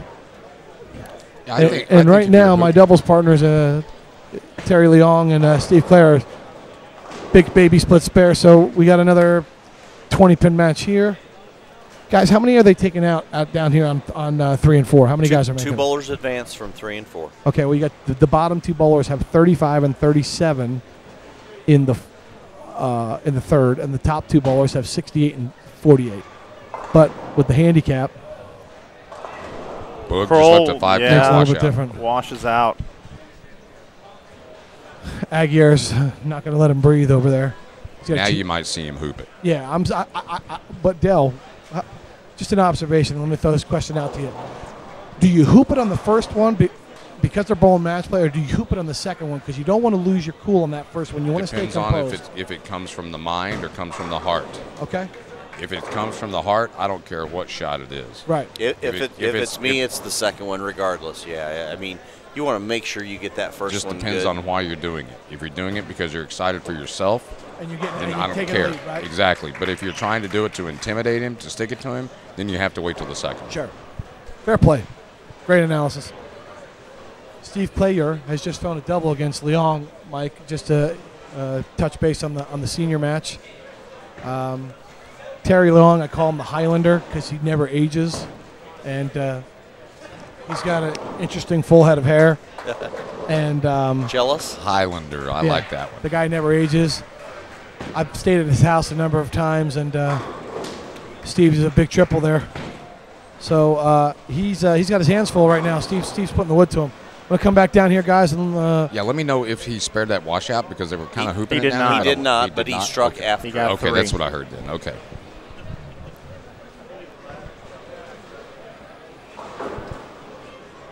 No, guys, he's got 141. He went 5-3 on the 5-bagger. 141 with a strike up. Yeah, Boogeyman went 141 with a strike up. Aguirre looking to take the lead here with a double.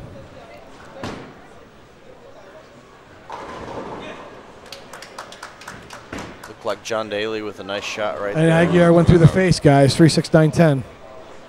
It's a match down there. Gagnon.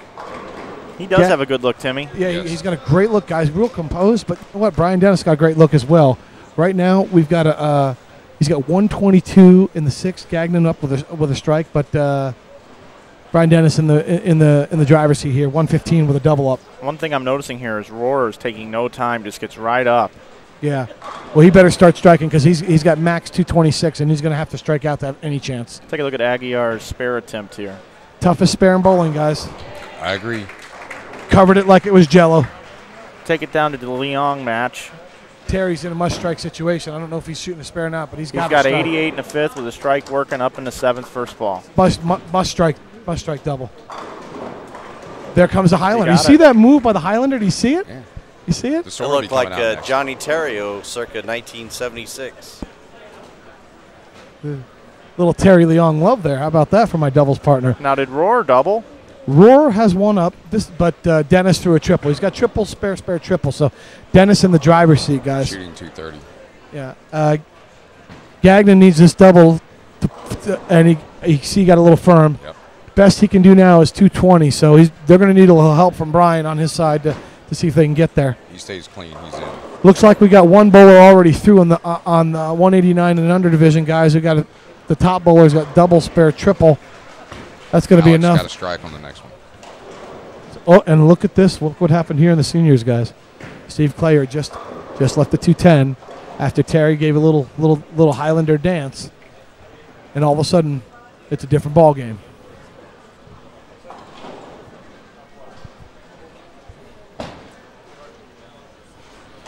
Just saw the Green Bay Packers spare ball go down the lane. I'm just throwing that out there. Must be from Wisconsin. That's going to seal Terry's fate, guys. Looks like his run is over. Best he can do is 206. I wonder if the and I'm going to get some grief with like this, but the I wonder if the 7-pin, I think. I wonder if the Ohio State jersey that Terry has on is keeping him from finishing the game off. I spoke a little too soon, guys, because Brian Dennis just went 6 washout. So he's still going to need a mark in the 10th. But that puts Gagnon back in the match for sure.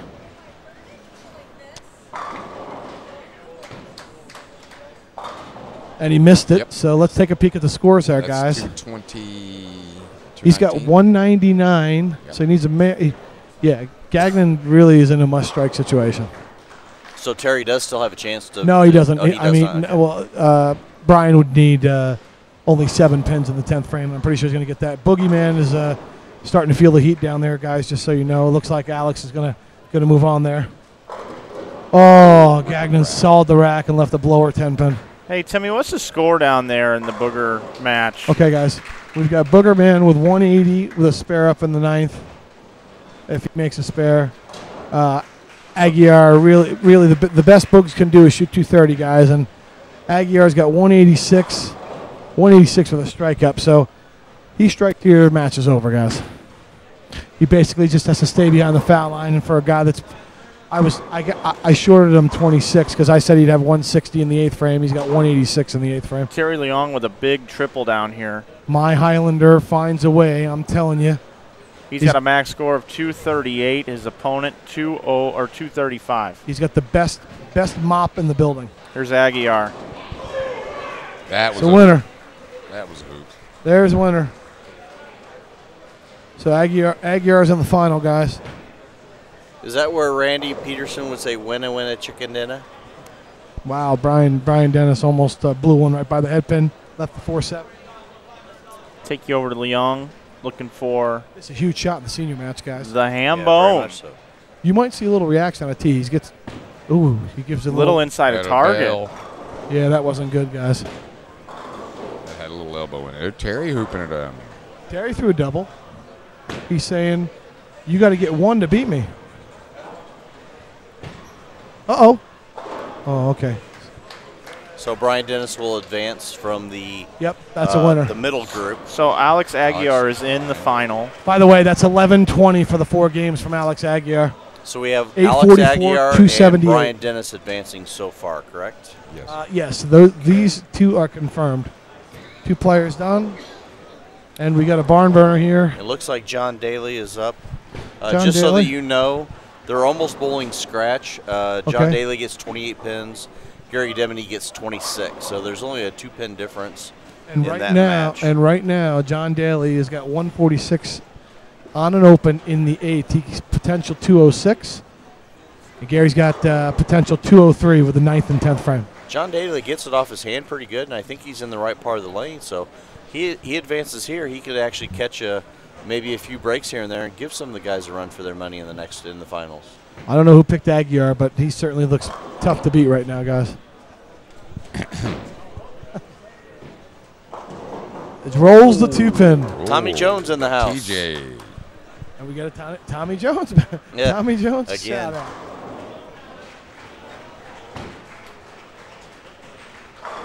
Ooh, almost the RBF. Did you see that, guys? That was a little. Yes, that was the RBF. That was a little nerve-wracking shot.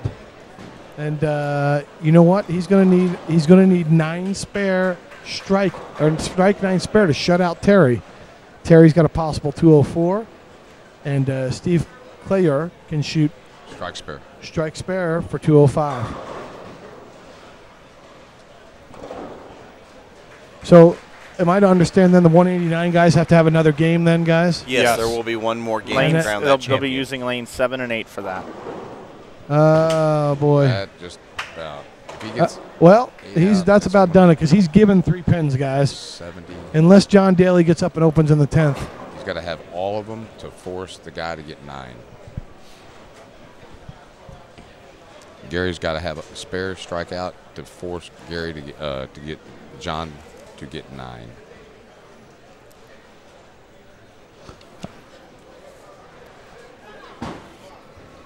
It's got a hook. It did. Big 10th frame here, guys, in the senior division. Big 10th frame. Our eyes are on 7 and 8. Explain the situation here, Tim. Guys, strike, 9 spare, wins by a pin. Anything other than a strike, and Terry's got a chance. That's left, guys. Working on a spare. That was lucky to get 8. If he goes spare strike and Terry strikes out, he wins by a pin. Terry would win that match by 1 pin. Back down to 15 and 16. And John Daly will advance. Hey. Like I said, I think John bowled the better match that game. So Terry Leong just came up to me and said, like we always say, all you can do is ask for a chance. Yep. He's got a chance. So you're saying there's a chance? I'm saying, look out. Like 1 in 100?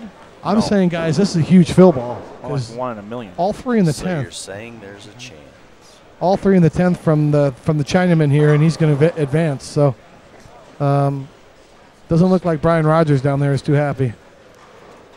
All right, Timmy. Since we're in Vegas, I'm betting on Terry. 3-to-1 odds if he gets them all. I'm betting on Terry. All right.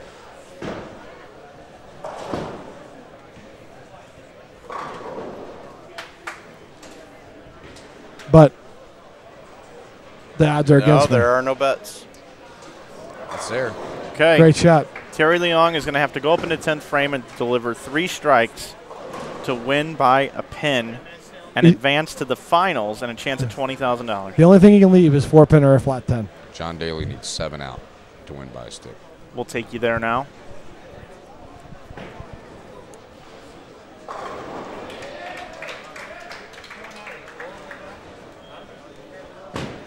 That's got 7. That's 7, guys. Great shot. That's a winner. Great shot. John Daly, great shot. Here we go. Terry Leong on lane 8. He's got to have all 3 in the 10th. Can't bet against my advance. doubles partner. I can't bet against him. That's got to hook a yard. Get legs. That's the freaking Highlander, baby. Hit him thin and watch him spin. That's is what the Randy Highlander. Peterson would say. I want that hair. I call that the French tickler. You want any hair? Hey, listen, you and I are in the same boat. I know. I'll take Kalatosa's hair, too. I agree. Or West Pie's hair, even though it's gray. But I'll take it. So 2 matches left. Lanes 7 and 8, our senior division. Lanes 3 and 4, our handicap division. Mike, just want to throw this out there. 228 scratch for 220 scratch for in the 189 and under division.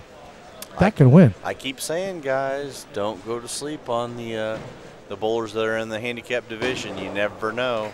I know Alex is just absolutely running them over right now, but like I said, there's still a chance. Oh, Terry Leong. That's got to get legs again. Yeah, Bucket. He missed it. Player will advance from the senior division. Steve advances.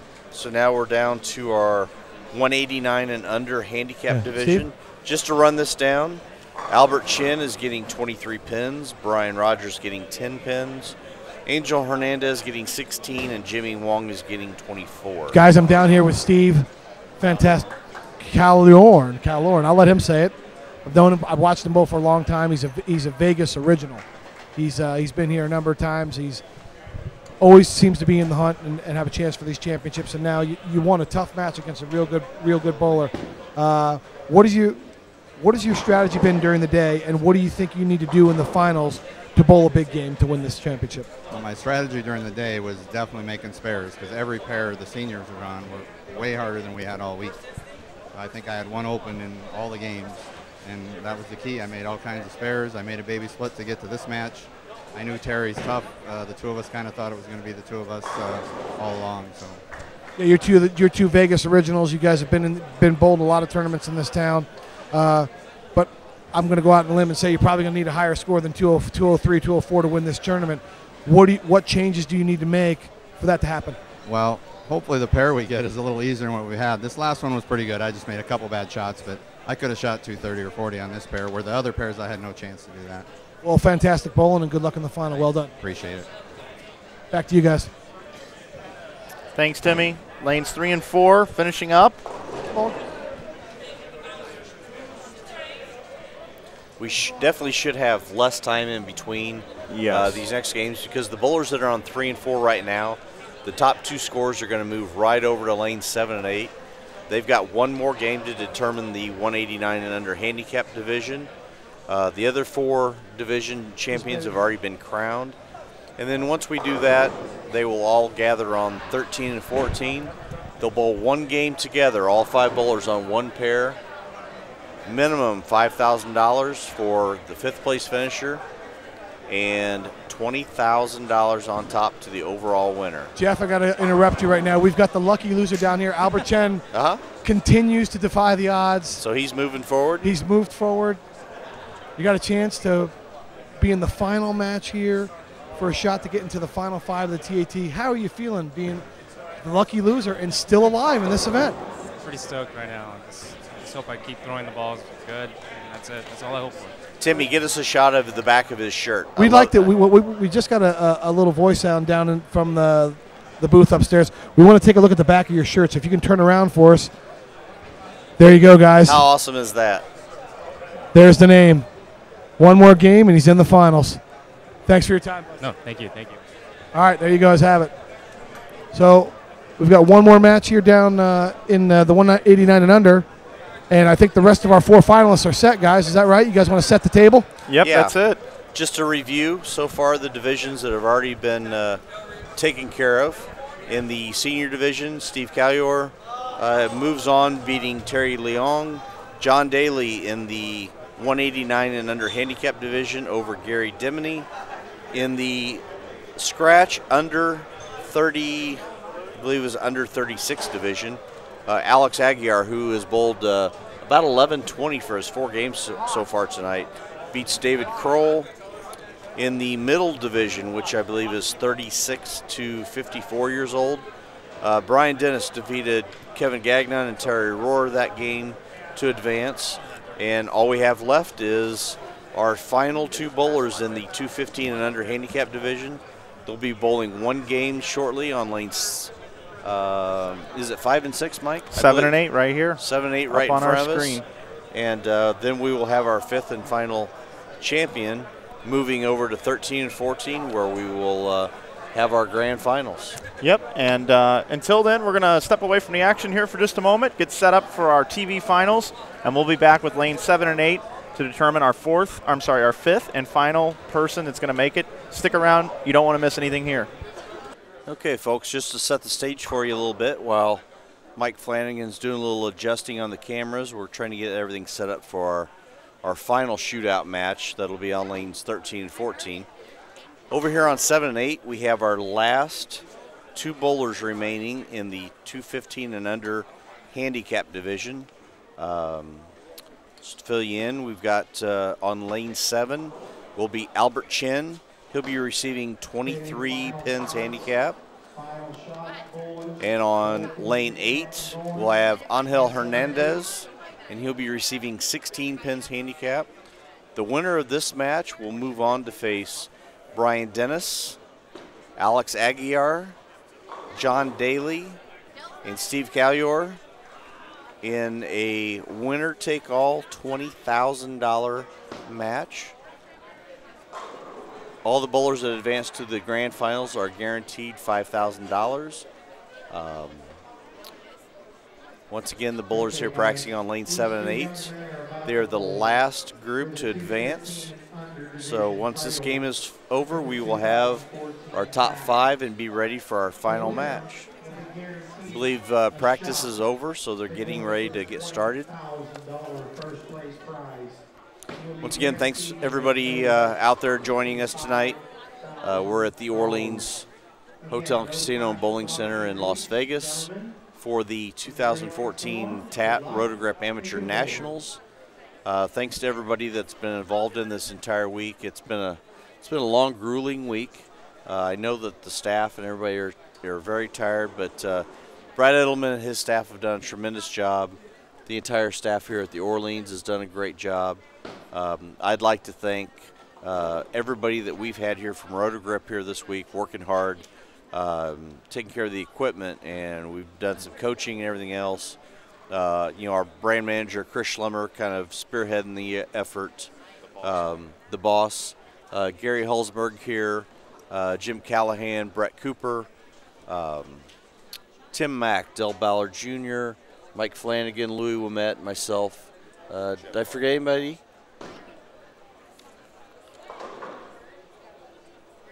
Did I forget anybody, Del? Probably the server down at Fuddruckers that we've been. Yeah, the servers at Fuddruckers and Fridays that we've frequented while we've been here. The girl selling hot dogs at the Wranglers game last night. I mean, it's been a long week, but it's been a fun week. These are the kind of weeks that we kind of live for. You know, I mean, I know that you and I and even Tim aren't nearly as active on the bowling scene as we used to be, but this gives us an opportunity to still be part of the industry and see a bunch of people that we may not see as often as we normally would.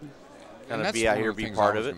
I didn't want to be disrespectful by saying I don't know these guys or anything like that, because, you know, I kind of come more from the professional world and been on that side of it, and it's really kind of fun to come in here and watch the amateurs compete for money and see what it's like, you know, on this scale compared to the scale that I come from.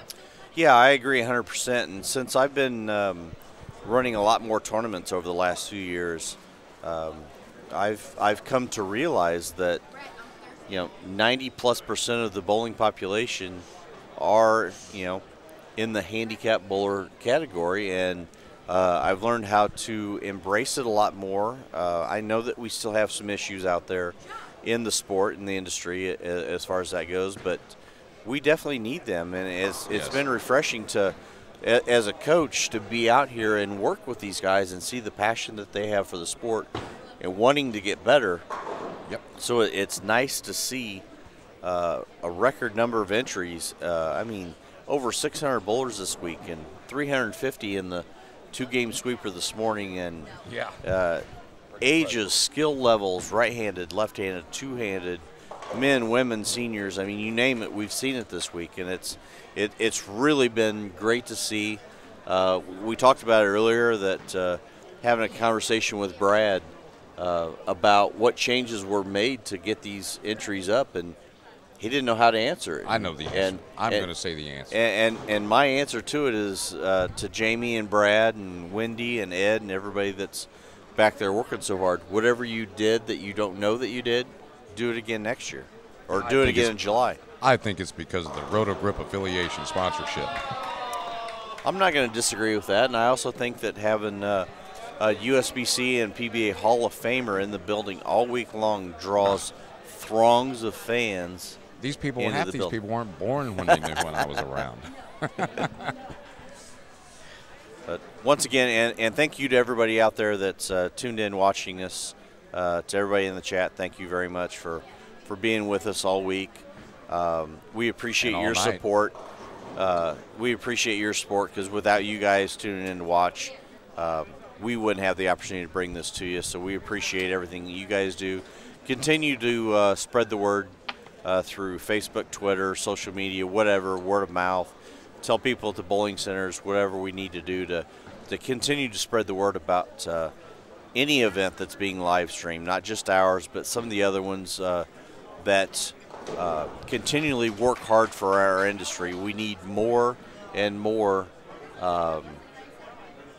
We need more and more positive influences on our sport, and that's just going to continue to help everything grow. So thank you very much for all that you guys do and helping us bring this to you. So just getting to the action, over here on 7 and 8, we have Angel Hernandez up on lane 7. He strikes, so now he goes open double.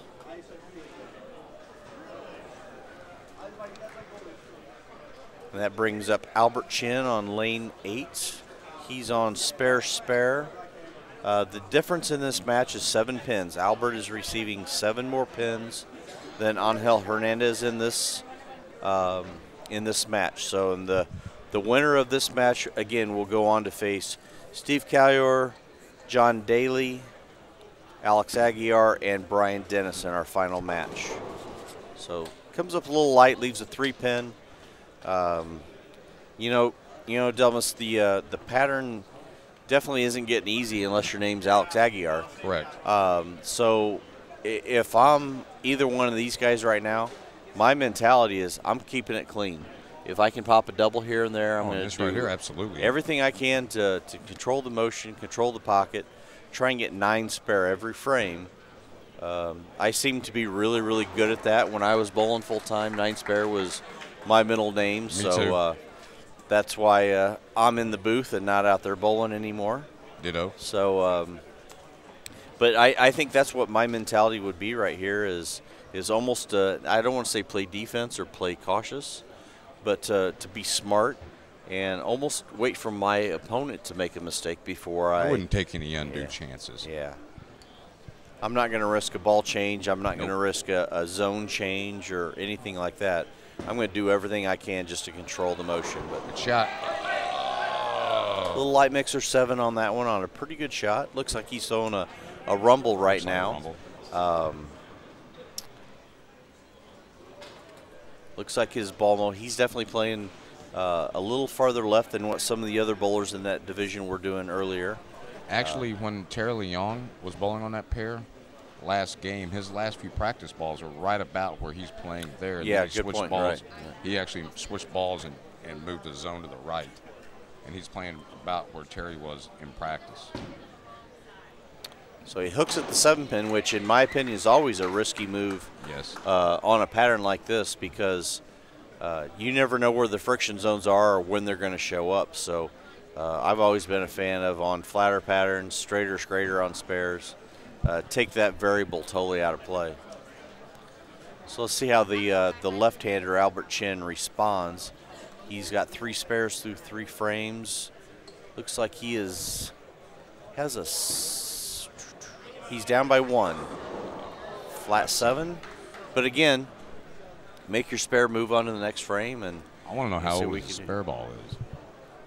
What's he throwing? I didn't see it. Was that the? It's an old Wolf cord and plastic. Oh, the ball. plastic Wolf, or the clear Wolf. That's Clear right. Wolf, Yeah, that's it. I did see that.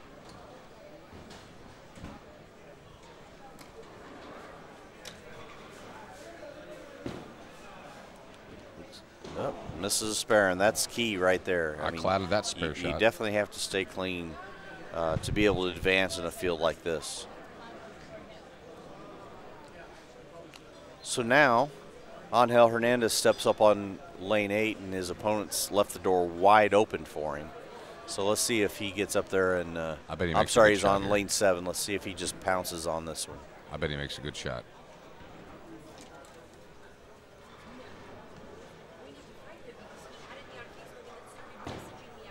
That's going to be close. Oh, 2-pin. Tommy Jones?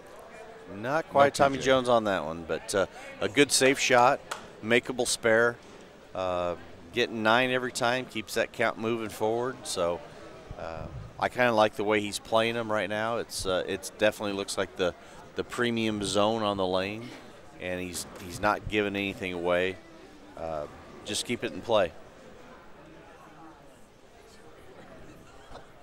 Yeah, I might have darted him a little.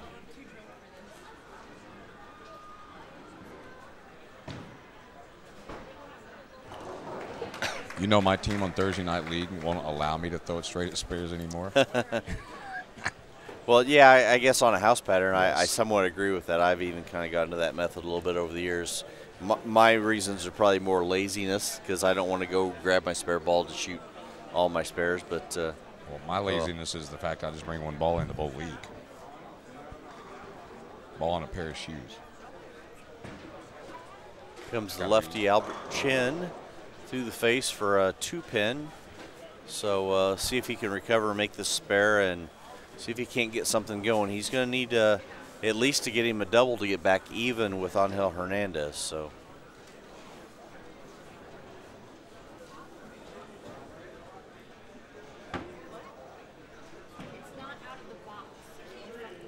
Misses another single pin. That's definitely going to make it tough for him to recover.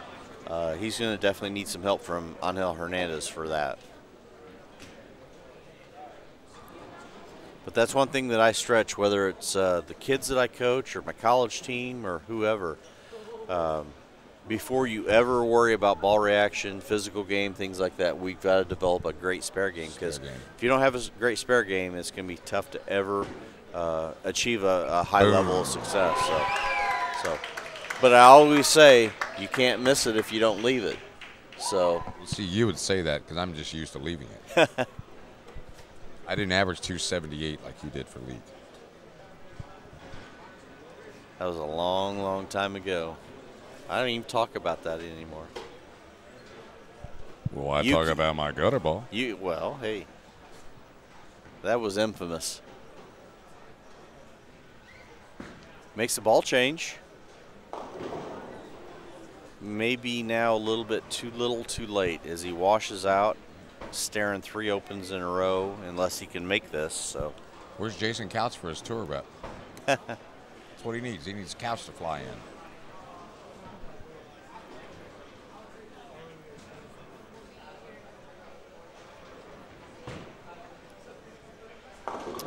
And he misses a spare, so that's 3 straight opens for Albert Chin.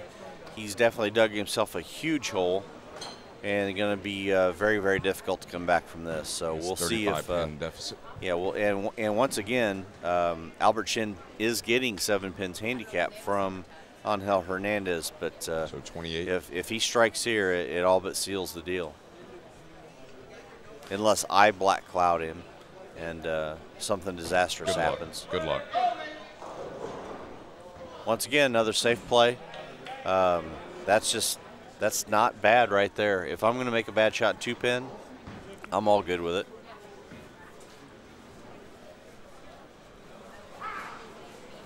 Do we know if Roto Grip is sponsoring the next TAT? I'm not 100% sure, but I think, and somebody chimed in, the summer TAT is usually sponsored by Storm, and the spring one is sponsored by Roto Grip. So I know when we were here last July, it was a Storm event, the Storm Challenge. Had a lot of fun with that one. I remember because Kevin Gagnon won the Storm Challenge using an IQ Tour. That was the one that Dave Gwendon won, I believe. I want to throw the ball just like you. That's what he used to say on tour back in the old days. It's got to be close. Great shot. Great adjustment. See if he can strike out for 202. Yeah, we'll see if he can string some strikes together and put a little bit of pressure on Angel and see if he can mount some sort of comeback.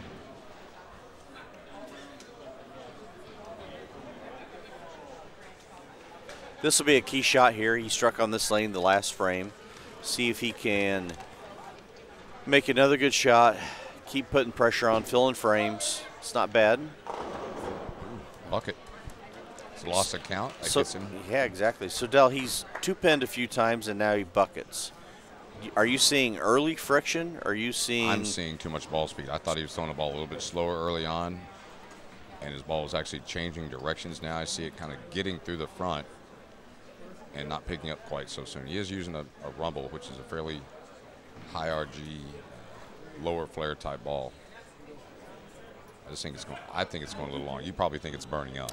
Well, from this angle, it's a little bit tough to see it because I can actually see it spin up fairly quick. And that's always tough in a building like this where there's a lot of friction, and they've been bowling on this, for quite a while now. There's a lot of games been bowled see how on much this. softer it was on the bucket, and then it continued. It read the lane. So correct. It didn't roll out. So I would think it's more ball speed. That's one thing that you probably see that a little bit better than I do because you spend more time watching ball reaction than I do. I think I spend more time watching physical game issues than ball reaction for what I do. It's going to be close. Yep. Big double right there. Here he comes. We'll see if Albert can mount the comeback. But, getting back to what we talked about, there's a huge difference between when you see a ball not face up, enough. Is it hooking too early and using up too much energy and stopping, or is it pushing too far and not coming around the corner down lane? So let's see if he softens up here. So he's back over on the left lane. He's 2-pinned the last 2 times on this lane. So we'll see if he makes any sort of an adjustment. He caught that one. He did. He just hit that one. He just hit it a little bit harder. Yep. So that's a big shot. He stays clean. Yep, 193 keeps the pin count. Yeah, exactly. So he's actually he stays above, like you said, pin count. He's on a 3, and Albert Chin's on a 2, which is very, very important. Especially coming off that spare, he easily could have got 6, 7, 8 on that and lost all of his pin count. So I'm leaning on my pops here, Ed Roberts. Here in the booth, he's helping me out.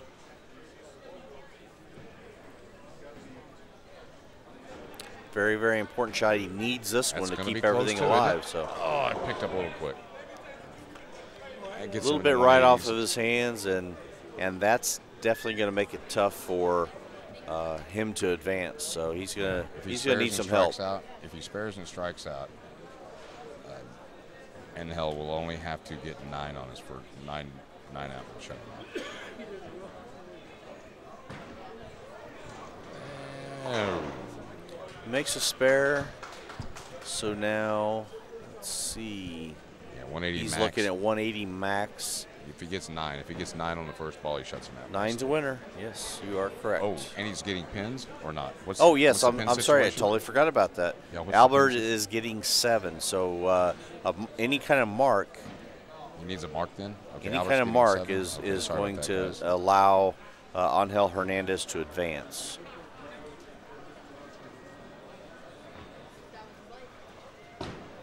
That's going to read it good. That was a great shot. There's your winner.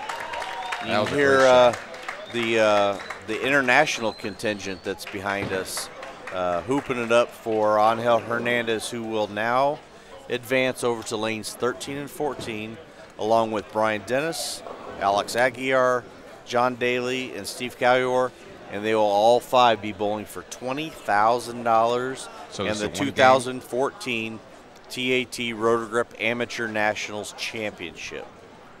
They'll all 5 be bowling on 13 and 14 together, 1 game, scratch. So even the 2 handicap division champions moving forward will now be bowling scratch. They will not be getting pins. Any handicap at all? No more handicap moving forward. So all 5 bowlers will be moving over to lanes 13 and 14, and we'll be crowning a champion in 1 more game.